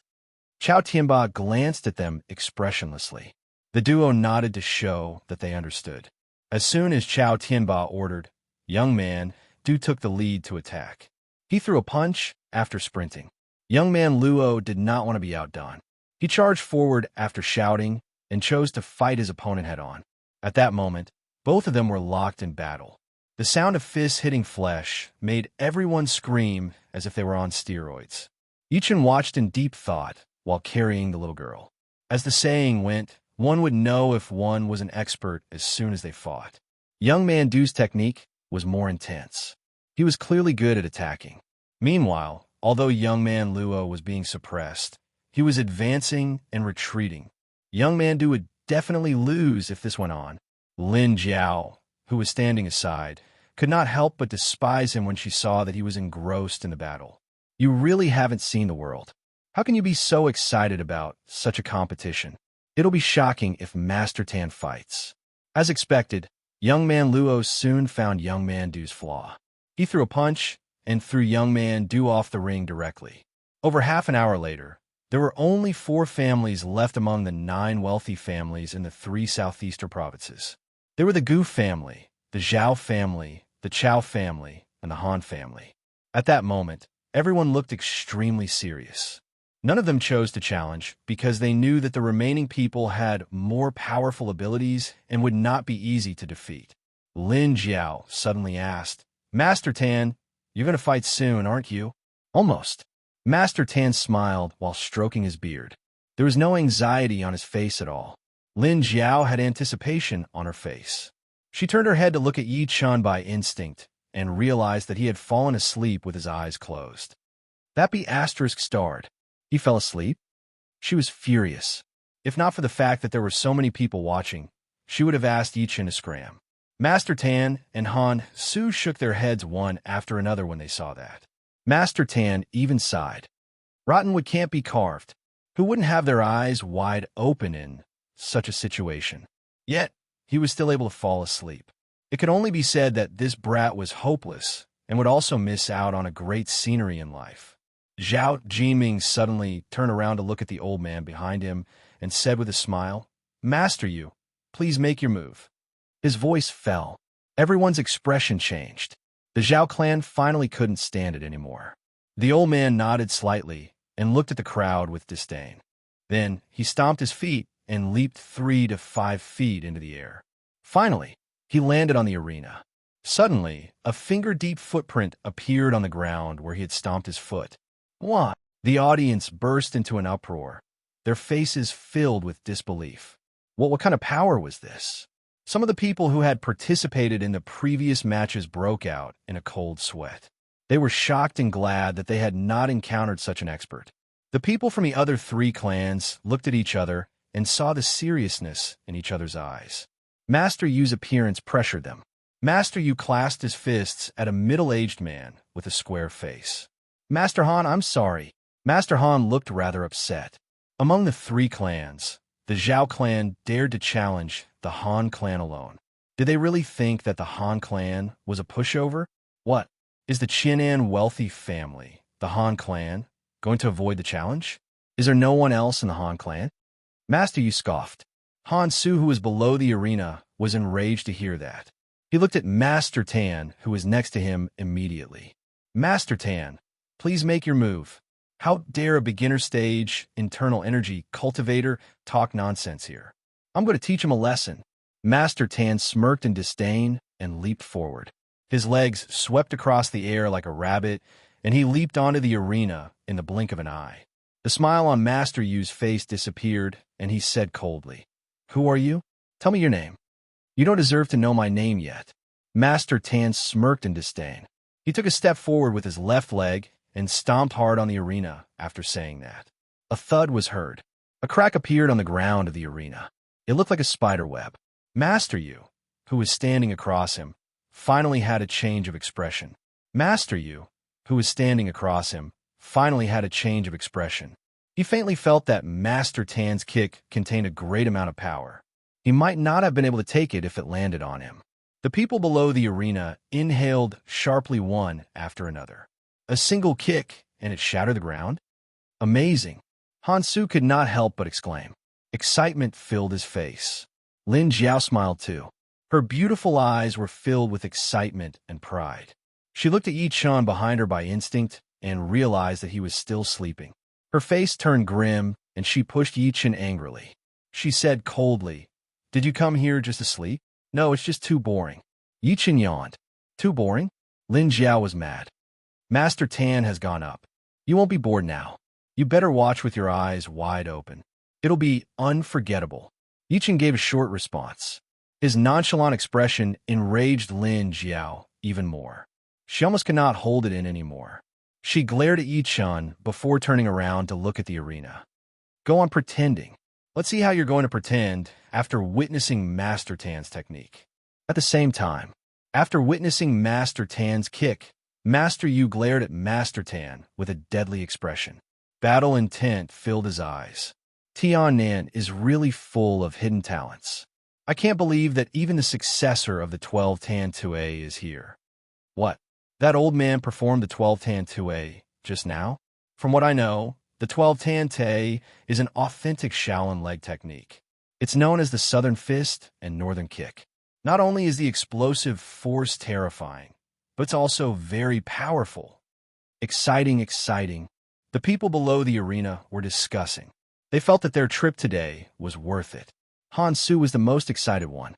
It took him a lot of effort to invite Master Tan. He was the successor of the authentic 12 Tan Te. He could totally defeat the entire arena and helped the Han family win. Hearing the people's exclamation, Lin Jiao looked at Yi Chun as if she was showing off. Did you hear that? Master Tan is the successor of the 12 Tan Te. It's all right, Yi Chun said coldly. Lin Jiao's face turned completely cold upon hearing that. She no longer hid her disgust for Yi Chun. How dare you say that Master Tan is all right? Why don't you take a good look at yourself? Just when she was going to say something, an arrogant, hysterical laugh came from behind the crowd. Ha ha ha. Chapter 89.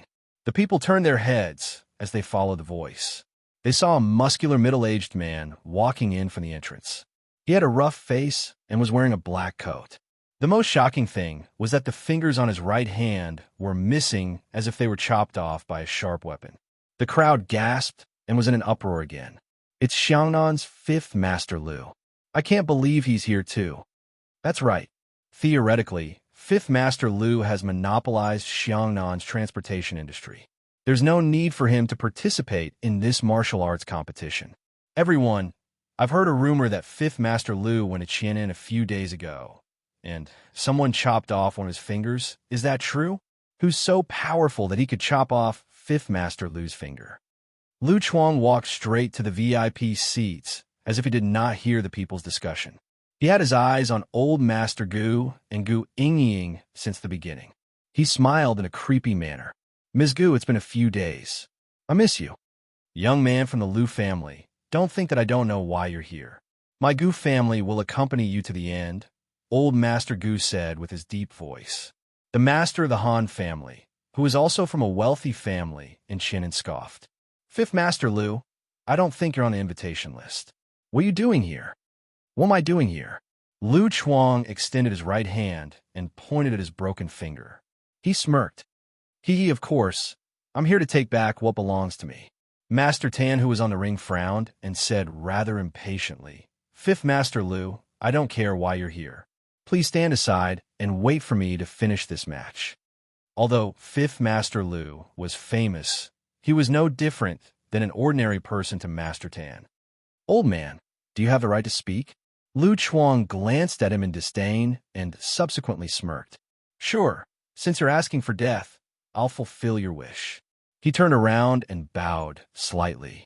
He clasped his fists at the entrance of the martial arts club and spoke with utmost respect. Welcome, Master Gu Fenggu. Many people turned their heads to look as soon as he was done speaking. Many people subconsciously turned around to look behind them.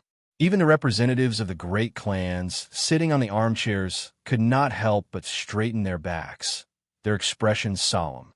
A rough-looking man in black robes appeared in everyone's line of sight. The man was in his 40s and had a crew cut. He had a pair of tiger-like eyes and an imposing aura. His majestic gait gave people a sense of great power, as if it could affect people's heartbeat. Right then, Yi Chun, who had been listless, squinted as a playful grin appeared at the corner of his lips. Is this the expert invited by Lu Chuang? No wonder Lu Chuang dared to come back with such great fanfare for revenge. Upon seeing the other party, Lu Chuang immediately jogged over to welcome him. He was extremely respectful, completely devoid of his previous domineering attitude. Gu Fan nodded expressionlessly. He lifted his eyes and glanced at the crowd. In the end, his gaze landed on the ring with disdain. Recruited. With a leap, he was like a vigorous goshawk. His figure swept across the air and directly crossed the 50-meter-high auditorium. In the blink of an eye, he landed on the ring. This isn't a movie, right? Everyone's expression changed drastically as they watched this scene in horror. They could only feel their hearts being shaken. A person leaped 50 meters that was completely out of human range. Even if it was a movie, it would be impossible to do that with a wire. What? The people who were sitting on the armchairs stood up at the same time. Shock filled their faces. Chao Tianba inhaled sharply and turned his head to look at the old man behind him. Master He, what's going on? That's right. Master He's lips quivered. This man has unblocked his conception and governor vessels. His chi flows through his entire body. He's invincible below master level. Master Chao, you mustn't go against this man. The outcome of the martial arts competition has been decided since this man appeared. Besides Chao Tianba, Zhao Jinming and the rest reacted the same way. The few of them looked at each other and saw the heaviness and shock in each other's eyes. From today onward, the three southeastern provinces might have to be reshuffled. As Gu Fan landed on the ring, Master Tan and Master Yi retreated a few steps back by instinct. The calmness on their faces was gone. The man could leap 50 meters in the air. That alone was something that they could only look up to. Gu Fan stood with his arms behind his back and looked at Master Tan and Master Yu expressionlessly. You guys are no match for me. Get off the ring now if you don't want to die. Master Yu forced a smile and clasped his fists at him. He then turned around and leaped off the ring without hesitation. However, Master Tan did not move. Gu Fan frowned. Don't you understand what I said? You don't deserve to be my opponent. To me, the 12 Tan kicks is a joke. How presumptuous! Master Tan was enraged. He shouted and kicked his leg while taking a stride. His leg was like a helicopter's propeller as it charged at Gu Fan with a strong gust of wind. The kick alone had unleashed all of his strength. It was the most powerful kick that he had ever performed in his life. He was already planning to retreat. However, Gu Fan called the 12 Tan kicks a joke. It was no different from insulting his family's heritage. How could he not be furious? It does look like the 12 Tan kicks. However, I've already told you that it's a joke. Gu Fan smirked instead of being mad. It was a cold smirk. He tilted his body slightly and charged straight at Master Tan with his body. He did not dodge at all, nor did he do anything fancy. When Master Tan's kick landed on Gu Fan's body, he felt like he had kicked a steel wall. Countless intense energy rushed into his body and pierced through his organs. Master Tan shrieked in devastation. He directly flew out from the ring. He was bleeding from all 7 of his orifices when he landed on the ground. He was dead. At that moment, the crowd was dead silent. Everyone held their breath and stared blankly at this scene, especially the few big shots on the armchairs. Master Tan's ability was obvious to all. He had the hope of winning the entire ring, but he was killed by Gu Fan directly. One could tell how powerful Gu Fan was. Master Tan. A sorrowful voice was heard. Lin Jiao ran to Master Tan's body immediately and started crying. Before this, she was full of hope and confidence for Master Tan. She thought he would be able to win as soon as he appeared. Never had she thought that he would die within the blink of an eye. Han Su fell onto the ground. His face was extremely pale, while fear filled his eyes. Yichen shook his head. In reality, the outcome was determined the moment Gu Fan stepped onto the ring. Master Yu chose to give up directly, but Master Tan insisted on fighting despite knowing that he could not win. Such integrity did not disgrace his identity as the descendant of the 12 Tan kicks. Ha ha ha. Anyone else? Anyone else who's not convinced of Master Gu can come up. Hysterical laughter came from the crowd. It was Lu Chuang. At that moment, he could no longer hide the pride on his face. He took a good look at all the bosses on the armchairs with a forced smile. Everyone held their heads down by instinct. They dared not look him in the eye, let alone look at Gu Fan's sharpness. Who dared to fight with such a person in Tianan? Even Gu Yingying's pretty face turned pale. She clenched her fists tightly and dared not breathe loudly. Old Master Gu was the only one who was fearless. He said while glaring at Lu Chuang, "Young man from the Lu family, it's just a competition. Why did you have to be so heavy-handed? Old man, I almost forgot about you if you didn't say anything." Lu Chuang scoffed and pointed at his right hand that was missing a finger. 8 days ago, Master Yi, whom your family hired, severed my finger. From that moment onwards, I, Lu Chuang, secretly swore that not only would I destroy your family, but I'll also kill that Master Yi. Since your family dares to join this martial competition, I'm sure that Master Yi must be here. Lu Chuang glanced at the entire place with resentment written all over his face. Come out, Master Yi. You severed my finger that day. It's time to end this. Gu Fan took a step forward and looked down at everyone in a condescending manner. He enunciated every word clearly. He enunciated word by word.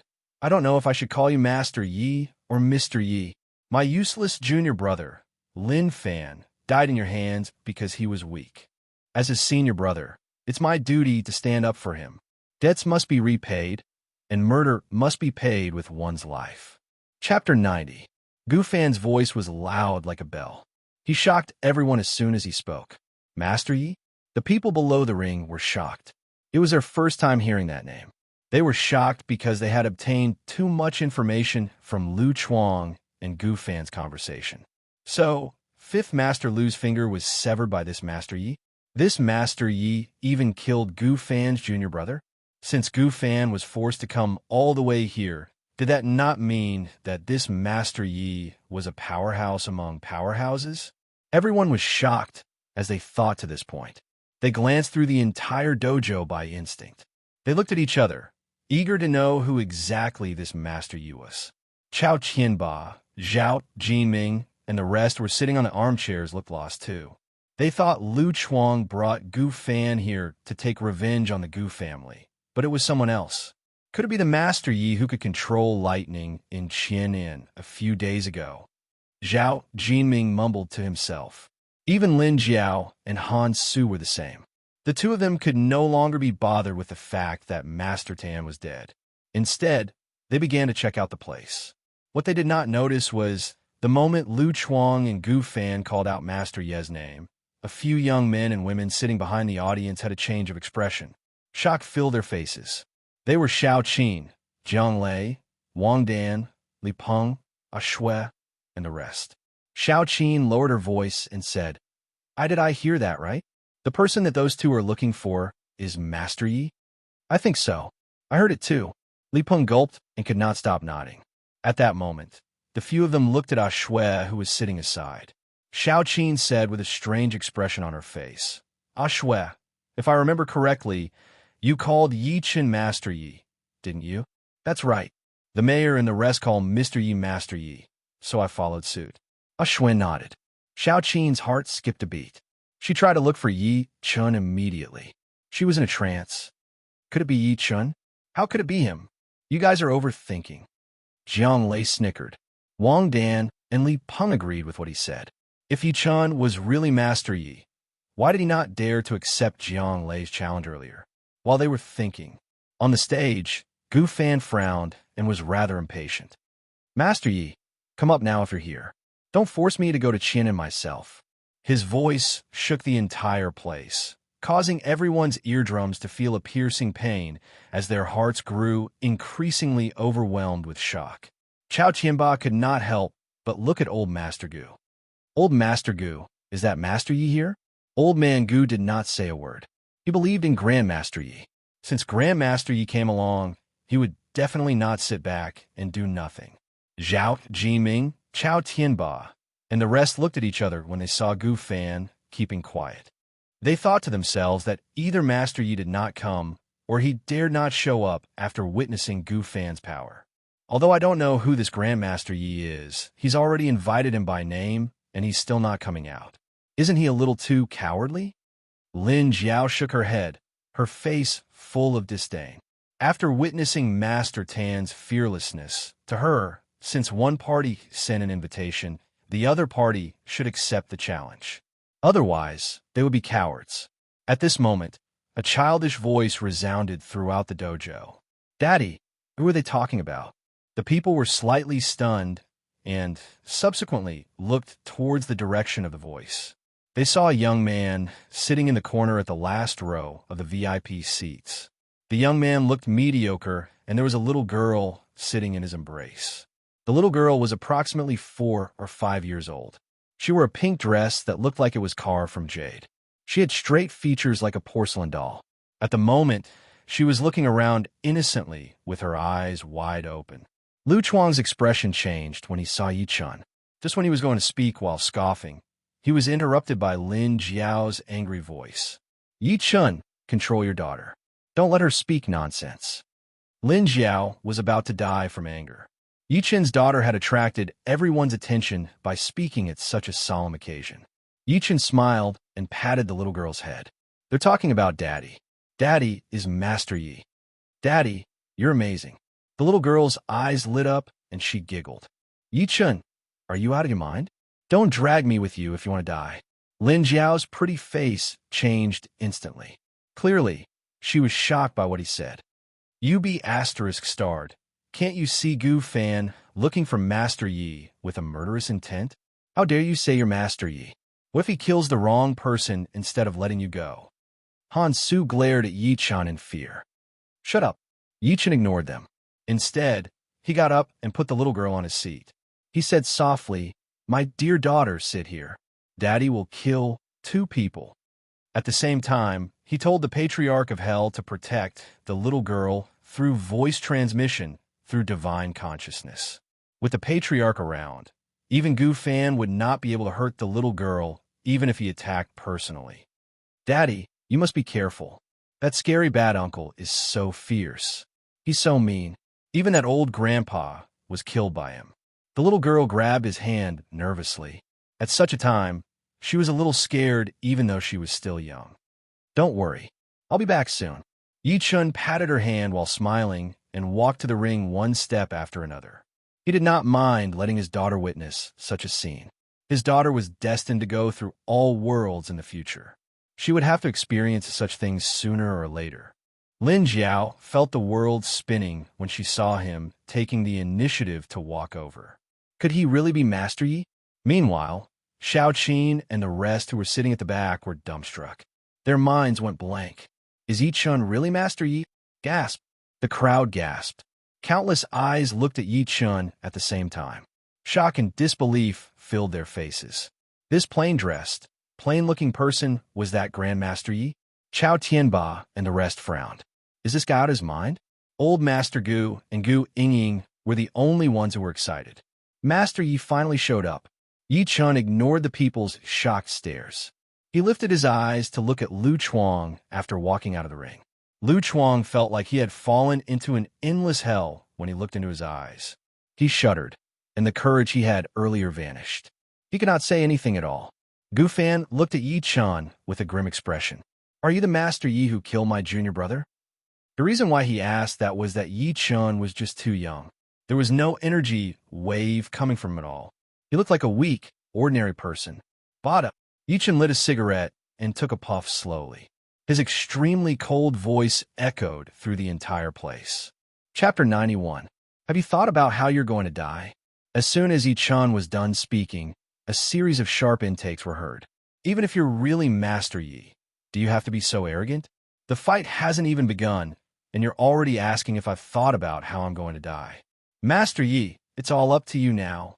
Old Master Gu, who was sitting on the armchair, stood up and bowed to Yi Chun in all seriousness. What he did proved Yi Chun's identity further. What? He's really Master Yi? At that moment, the eyes that were focused on Yi Chun were filled with dense shock and disbelief. How is that possible?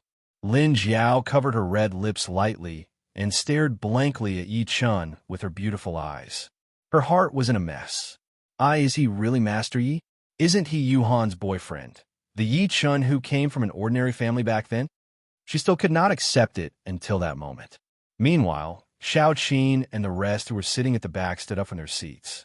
Although they had some speculations earlier, they thought it was ridiculous now that it was proven. Jiang Lei could not stop swallowing his saliva. He's really Master Yi. I can't believe he's Master Yi. Master Yi had severed one of Lu Chuang's fingers and killed Gu Fan's junior brother. His ability would not be weak since he was Gu Fan's junior brother. However, he had provoked Master Yi in the ring outside earlier. Lin Jiao, who had snapped back to her senses, was furious and embarrassed. UB asterisk starred. Why didn't you tell me earlier if you're Master Yi? Are you trying to make fun of me? Lin Jiao was embarrassed and enraged as she recalled how she thought Yi Chun was a frog in a well and how she mocked him time and time again. So what if you're really Master Yi? Gu Fan is not a simple person. He even killed Master Tin instantly. Do you think you can fight him? Ha! In reality, she was not the only one who had the same thought among everyone present. Even the few bosses on the armchairs were no exception. They thought Yi Chun was too young and did not look like an expert at all. So you're Master Yi. Gu Fan, who was on the ring, finally confirmed Yi Chun's identity. The smile on his face froze slowly as his killing intent skyrocketed. I'll avenge you for killing my junior brother. Gu Fan, have been training hard for 40 winters and summers. Today, I'll kill you as an offering to my junior brother's soul in heaven. Get up." An angry roar shocked everyone present. Ichin shook his head and said regretfully, "To be honest, I'm very disappointed. I'm disappointed that your master didn't come with me this time. Otherwise, I could have gotten a double kill. You're only at the illuminating pulse realm. To others, you might seem powerful, but to me, killing you is as easy as killing a chicken. Yi, can you stop showing off? Master Gu's power is beyond your imagination." Lu Chuang, who was at the side, finally recovered from the pressure and sneered. Yichin then looked at him and scoffed. "Fifth Lu, do you still remember what I told you 8 days ago in the antique city? That day, you lost to me in stone gambling and wanted to run away and deny it. I cut off one of your fingers as punishment. I also told you that I don't want to see you again, or else I will take your head. And now, you found a helper to seek revenge. Evidently, you've forgotten your previous promise. Since that's the case, I can't let you live." As soon as he said that, Yichin appeared before Lu Chuang all of a sudden. "Master Gu, save me." Lu Chuang had a drastic change of expression. He did not expect Yichin to attack him in the beginning. "How dare you? How dare you be so presumptuous before me?" Gu Fan was enraged. Just when he was going to attack, he realized that Lu Chuang's head had been separated from his body. Meanwhile, there was a human head in Yi Chen's hand. The eyes on the head were wide open as if he had died with a grievance. The dragon that was famous in Xiangnan died, just like that. Gasp! The crowd was in an uproar. Many people were so frightened by such a bloody scene that they screamed. Some people even vomited on the spot. Lin Jiao's face turned pale. She felt her stomach rumbling as she mumbled, How did he become like this?" At that moment, fear filled her eyes when she looked at Yichin. He was no longer the Yichin that she knew. At that moment, he seemed to have transformed into a Jura from hell. He was ruthless, cold, and bloody. Xiao Qin and the rest were dumbstruck. They were speechless from the shock. It's so scary." Ah Shui placed her hands on her chest, her little face pale. Meng Meng was the only one who was not affected at the scene because the patriarch had shielded her with his divine consciousness. Yi Chun turned around and tossed Lu Chuang's head at Old Master Gu directly. He said while smiling, "Old Master, take this as an appetizer. I'll kill another one to calm you down later." The Old Master caught it immediately. Although he had been to the battlefield many years ago, he could not help but feel a chill down his spine. Meanwhile, the people sitting next to him stood up and retreated far away. They looked like fools while the chill within them grew. Master Ye's ability was terrifying. He was decisive and cold-blooded. If he did not die today, he might be the second Yuan Bupo of Tiannan. The Gu family had such a powerful support. It was time. "Congratulations. You made me want to kill you more and more. You'll definitely die today." Yi Chen's action enraged Gu Fan completely. He scoffed. Then, the aura around his body suddenly changed. His fists quickly turned red, and a faint red gas spread out from his fists. One could see with the naked eye that the air around his fist began to tremble and become scorching hot, as if his fist was burning red. The next moment, Gu Fan swung his fists at Yi Chen like a cannonball. The air exploded wherever his fists passed. "This is the killing fist." Chao Tianba, who was standing aside, exclaimed with shock written all over his face. Legend has it that the destruction fist is the ultimate skill that Yuan Bupo comprehended 30 years ago. It contains his martial Tao will. Destruction, as the name suggests, it means to kill all the Buddhas and gods that stand in its way. Could this person be Yuan Bupo's disciple? Zhao Jiming's expression changed as he recognized him immediately. Yuan Bupo was the Southeast #1. He was also known as Southern Killer Yuan. Together with the 3 powerhouses from the other 3 directions, they were known as the Eastern Superior, Western Overlord, Southern Killer, and Northern Devil. Such an existence was like a shadow over their heads, like a mountain that they could only look up to. If Gu Fan was really Yuan Bupo's disciple, Master Yi would definitely lose. Chao Tianba said, "That's about right. Seeing that you've come all the way here, it's worth me playing with you." Yi Chen smiled in a non-committal manner. He stomped both of his feet on the ground as if he was stepping the entire human world under his feet. Chapter 92. P.S. In the last chapter of the previous chapter, the first move of the 30 days, 3 days Divine Fist should be the sky lifting fall. I have to change it here. Sorry. Divine Fist created in 33 days. When Yi Chun became an emperor in the immortal world, he had comprehended it from his 33 heavens' supreme treasures. He used it with his immortal venerable body. This was a body-tempering martial art that surpassed the immortal art.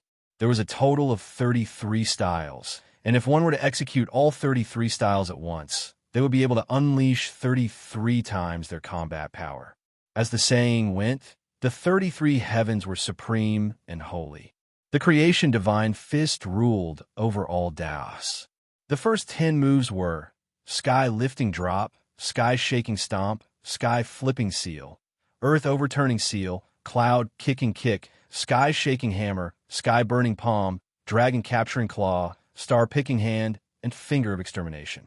As Yi Chun stomped his foot, his aura changed all of a sudden. He stood still like a mountain. Meanwhile, Gu Fan's aura skyrocketed as he charged at Lin Huang. His destructive punch was accompanied by the sound of wind breaking, causing the air around him to vibrate like a stormy sea.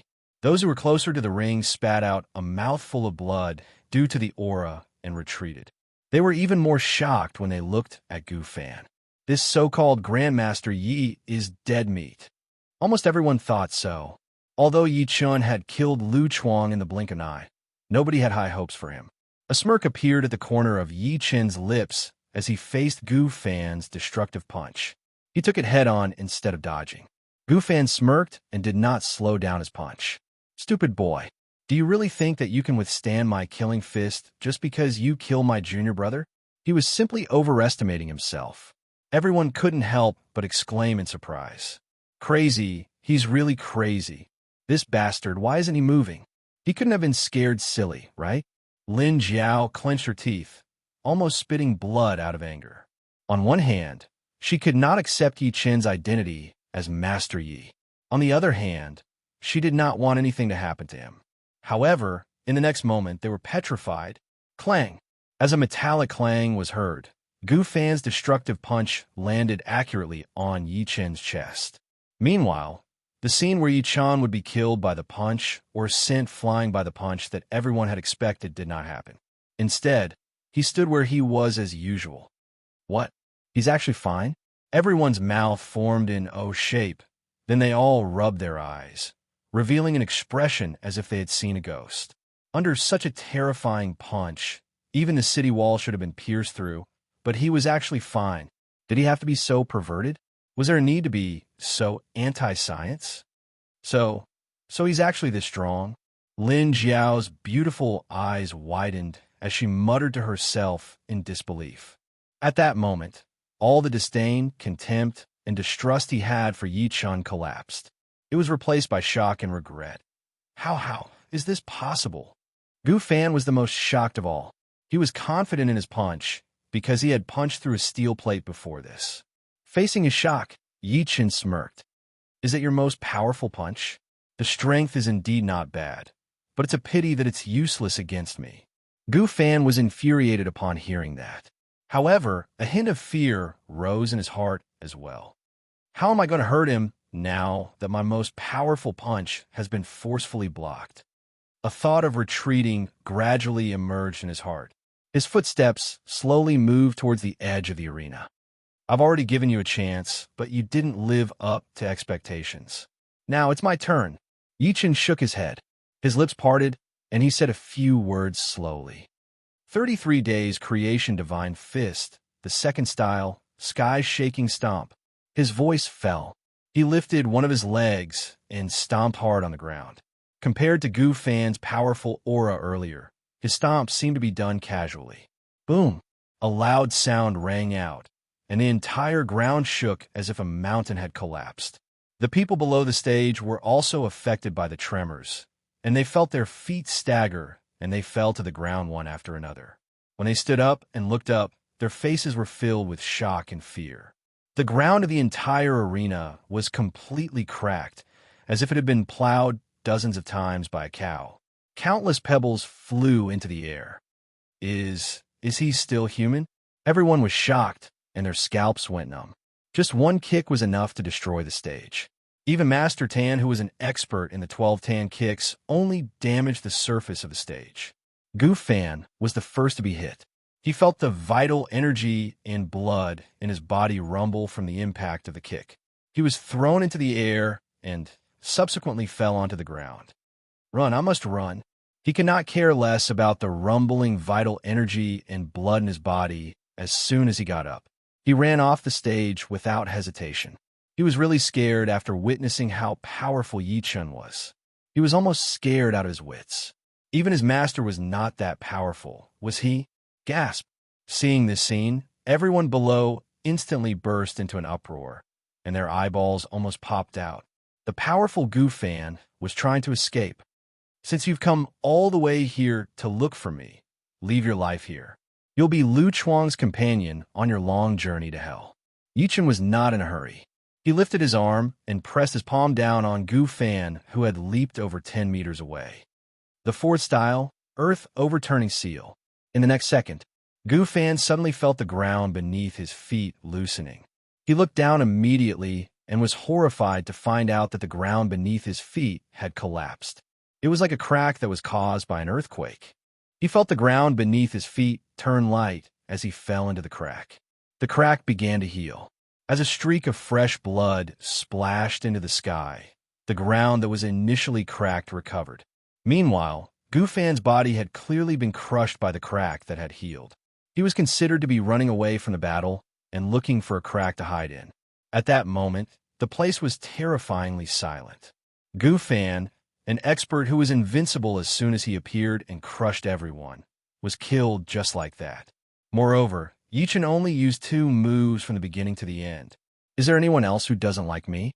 Yi Chun stood with his arms behind his back and glanced through the crowd coldly. Everyone lowered their heads subconsciously, not daring to look directly at him. Even the big shots on the armchairs were no exception. He had taken ahead of Xiangnan's boss, Lu Chuang, while he was talking and laughing. He had killed Gu Fan, who was charging at him, with 2 moves just by waving his arm. That was how a man should be. Just think about it. Would anyone be able to go against its edge now? Is he really my junior? Xiao Qin, who was sitting at the back, stared blankly at Yi Chun. She felt like everything before her was a dream. Jiang Lei and the rest buried their heads in their chest, afraid that Yi Chun would see them. Ashua looked at Yi Chun with admiration. There were stars in her eyes. Master Yi is so powerful. Daddy, you're the fattest. I love you. Heart to heart. The little girl's face was flushed. She was so excited that she kept rubbing Patriarch Yellow Spring's fur. Patriarch Yellow Spring wanted to cry, but had no tears. Mother asterisk her, who did I offend? Ha ha ha ha. Old Man Gu's laughter resounded throughout the venue. His laughter revealed a strong sense of excitement and pride. The next moment, the old master stood up and bowed to Yi Chun. He clasped his fists. From today onward, the Qin and Gu family respects Master Yi. Everyone was shocked when they heard this. A wealthy family submitted to Grandmaster Yi just like that? It meant that from today onward, Yi Chun was above the Gu family. All of the Gu family's resources and energy would be used by Yi Chun. Han Su took a deep breath and said while bowing, "From today onward, the Qin and Han family respects Master Yi. The Dian and Xiao family and the Zhao family also respect Master Yi." Chao Tianba and Zhao Jiming got up immediately and bowed after looking at each other. The same goes for the Xiangnan Luo family. From today onward, Master Yi will respect them. The Xiangnan Du family. Within the short span of a few breaths, all of the wealthy families in the 3 provinces of Tianan acknowledged Yi Chun as their master. Someone shuddered and inhaled sharply. The 3 provinces respect the king of Tianan. From today onward, I'm afraid there'll only be one person in the entire Tianan. Chapter 93. As Yi Chun suppressed everyone, the Tianan Grand Banquet, which everyone had placed their hopes on, had officially come to an end, and the tourists and wealthy merchants who had come to watch had also left one after another. Everyone's brows were filled with satisfaction and excitement. They couldn't wait to go back and brag about their experiences. The trip had truly broadened his horizons. Not only did he witness the inheritors of the 12 tan kicks, but he was also shocked by Gu Fan's domineering appearance. However, those people eventually became Master Ye's stepping stones. It could be imagined that from today onward, Master Ye's name would surely resound throughout the entire Tianan. Zhang Lei, who was below the stage, was relieved to see that the few wealthy families of Tianan had sent Yichen away. He urged Xiaoqin and the rest to leave, seemingly afraid that they would take revenge on him. Zhang Lei, in particular, wished he could grow 2 more legs and go as far as he could. Yichen had truly shocked him too much. However, as soon as they walked out of the dojo, they were stopped by a few burly men in suits. "Grandmaster Yi wants to see you." Plop. Zhang Lei, Wang Dan, and the rest felt their legs go soft as they fell to the ground. "Is he really taking revenge on us?" "Sister Qin, you're schoolmates with Grandmaster Yi. Can you help us?" We were wrong." Li Peng looked at Xiaoqin with a pale face. "Yi Chun, Master Yi shouldn't be that kind of person. Let's go and take a look." Xiaoqin bit her lip. She was a smart person. She knew that her ordinary schoolmate was no longer the same as before. He was Grandmaster Yi and the leader of all the wealthy families in Tianan. Logically speaking, with his current status, he should not be bothered by Zhang Lei and the others' previous disrespect. Even if he wanted to make a fuss about it, there was no need for him to meet them personally. After all, as long as he revealed a little bit of information, there would be people who could make Zhang Lei and the others disappear from this world without anyone knowing. The few of them followed the few hunks in suits in fear. Eventually, they saw Yi Chun at Mayor Sun's house. At that moment, Yi Chun was carrying the little girl, Ming Ming. He was sitting on the main seat in Mayor Sun's living room. The father and daughter were playing and laughing. They did not look as decisive and arrogant as before. As for Chao Tianba, Zhao Jinming, and the other leaders of the rich and powerful families, they were seated below.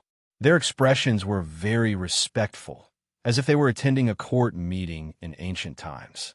As soon as Zhang Lei and the others came in, they knelt on the ground subconsciously and said while trembling, "Master Yi, what are you guys doing?" Yichen raised his brows. He could not react in time. Xiaoqin looked at Yi Chun with a complicated expression. She took a deep breath in and said, "Master Yi, can you not be calculated with them?" Zhang Lei and the rest didn't do it on purpose. Her mentality had changed when they met again within a day. She did not dare to call Yi Chun by his name anymore. "Senior sister, is this why you guys are here?" Yi Chun shook his head in between tears and laughter. "Get up. I didn't take it to heart at all." Zhang Lei and the others were at most snobbish and did not do anything excessive. Moreover, he was a celestial emperor of a generation. If he did not even have this bit of magnanimity, how could he cultivate? However, Zhang Lei and the others did not dare to move. Seemingly sensing Xiaoqin's doubt, Yi Chun said while smiling, "Senior sister, the reason why I called you here is that I'm leaving soon. I want to say goodbye to you." Xiaoqin was a nice person. She had helped him a lot back in university. Even when they met before, she was rather innocent and treated Yi Chun as her schoolmate. "Do you still treat me as your senior sister?" Xiaoqin was slightly stunned, feeling a little incredulous. Meanwhile, Zhang Lei and the rest who were kneeling were relieved. "Of course." Yi Chun nodded while smiling. "We've known each other for 7 to 8 years. It's rare for us to meet. I'd like to treat you to a meal since Mayor Sun's cooking is ready." Xiaoqin smiled sweetly as she felt relieved. "Yi Chun, you really scared me earlier. I thought you wouldn't recognize me now that you've become Master Yi. However, I appreciate your kindness. We're rushing back to the office. Come to Xiangnan if you have a chance. I'll treat you to a meal." Yi Chun could only agree to it. After chatting for a while, Xiaoqin left with Zhang Lei and the rest who were relieved. After everyone left, Yi Chun glanced at the little girl who was sleeping. He then looked at the Patriarch of Hell and said calmly, "Take it out." "What is it?" The Patriarch of Hell curled up on the couch and could not stop shaking his ears. He lifted his head to look at the ceiling, looking like he had no idea what Yi Chun was talking about. Yi Chun chuckled. Don't think that I didn't see you steal a pouch from Goofan when he was running earlier. A pouch was a cloth bag that had an opening in the middle and could be used to store things on both ends. Goofan had hung the pouch on his waist. He knew the patriarch of hell very well. He was lecherous, shameless, and cunning. He would not do anything without benefits. Otherwise, how could he have become a tribulation stage monster? Since he had taken a liking to it, then it couldn't be too bad. The patriarch of hell rolled his eyes when he realized that Yi Chun had seen what he did earlier. Subsequently, he ran to Yi Chun in a jolt and spat out the pouch from his mouth. He said while smiling in a fawning manner, "Master, don't misunderstand. I'm helping you out of kindness. I swear that I'm not being selfish at all. Otherwise, I'll F***CK you." Yi Chun did not bother with him. He extended his arm and took the pouch. After opening it, he saw many things inside such as bank cards, keys, and cash. Apart from that, he also found a purple stone the size of a jelly bean and a map. The map seemed to be made of waterproof paper. It was greasy and must have been smeared with sheep's fat. What's this? The sky stone? Yi Chun's eyes lit up. He could not help but look elated. The so-called space nether stone was a kind of refining material in the cultivation world. In addition to refining magical equipment, it could also be used to refine storage magical equipment, such as storage bags, storage rings, and storage bracelets. However, Gu Fan was an ancient martial artist. How could he have such a refining material from a cultivator? The patriarch of hell rolled his eyes and could not stop drawing little circles in his heart, cursing him. "Damn you, little Yi. No, I should call you Boppy. I stole something with my ability, but you took it away before I could even warm it up. It's unfortunate that it's too small." Yi Chun was a little disappointed apart from being surprised. The sky stone in his hand was too small. It was not even enough to refine a storage ring. He looked around in the pouch and found nothing. He could only open the map to take a look. He was subsequently shocked. "Is this the map of the sky stone? Master, you're so smart." The patriarch of hell began sucking up to him shamelessly. "Cutie, my admiration for you is like a surging river. It's endless and like the overflowing yellow river.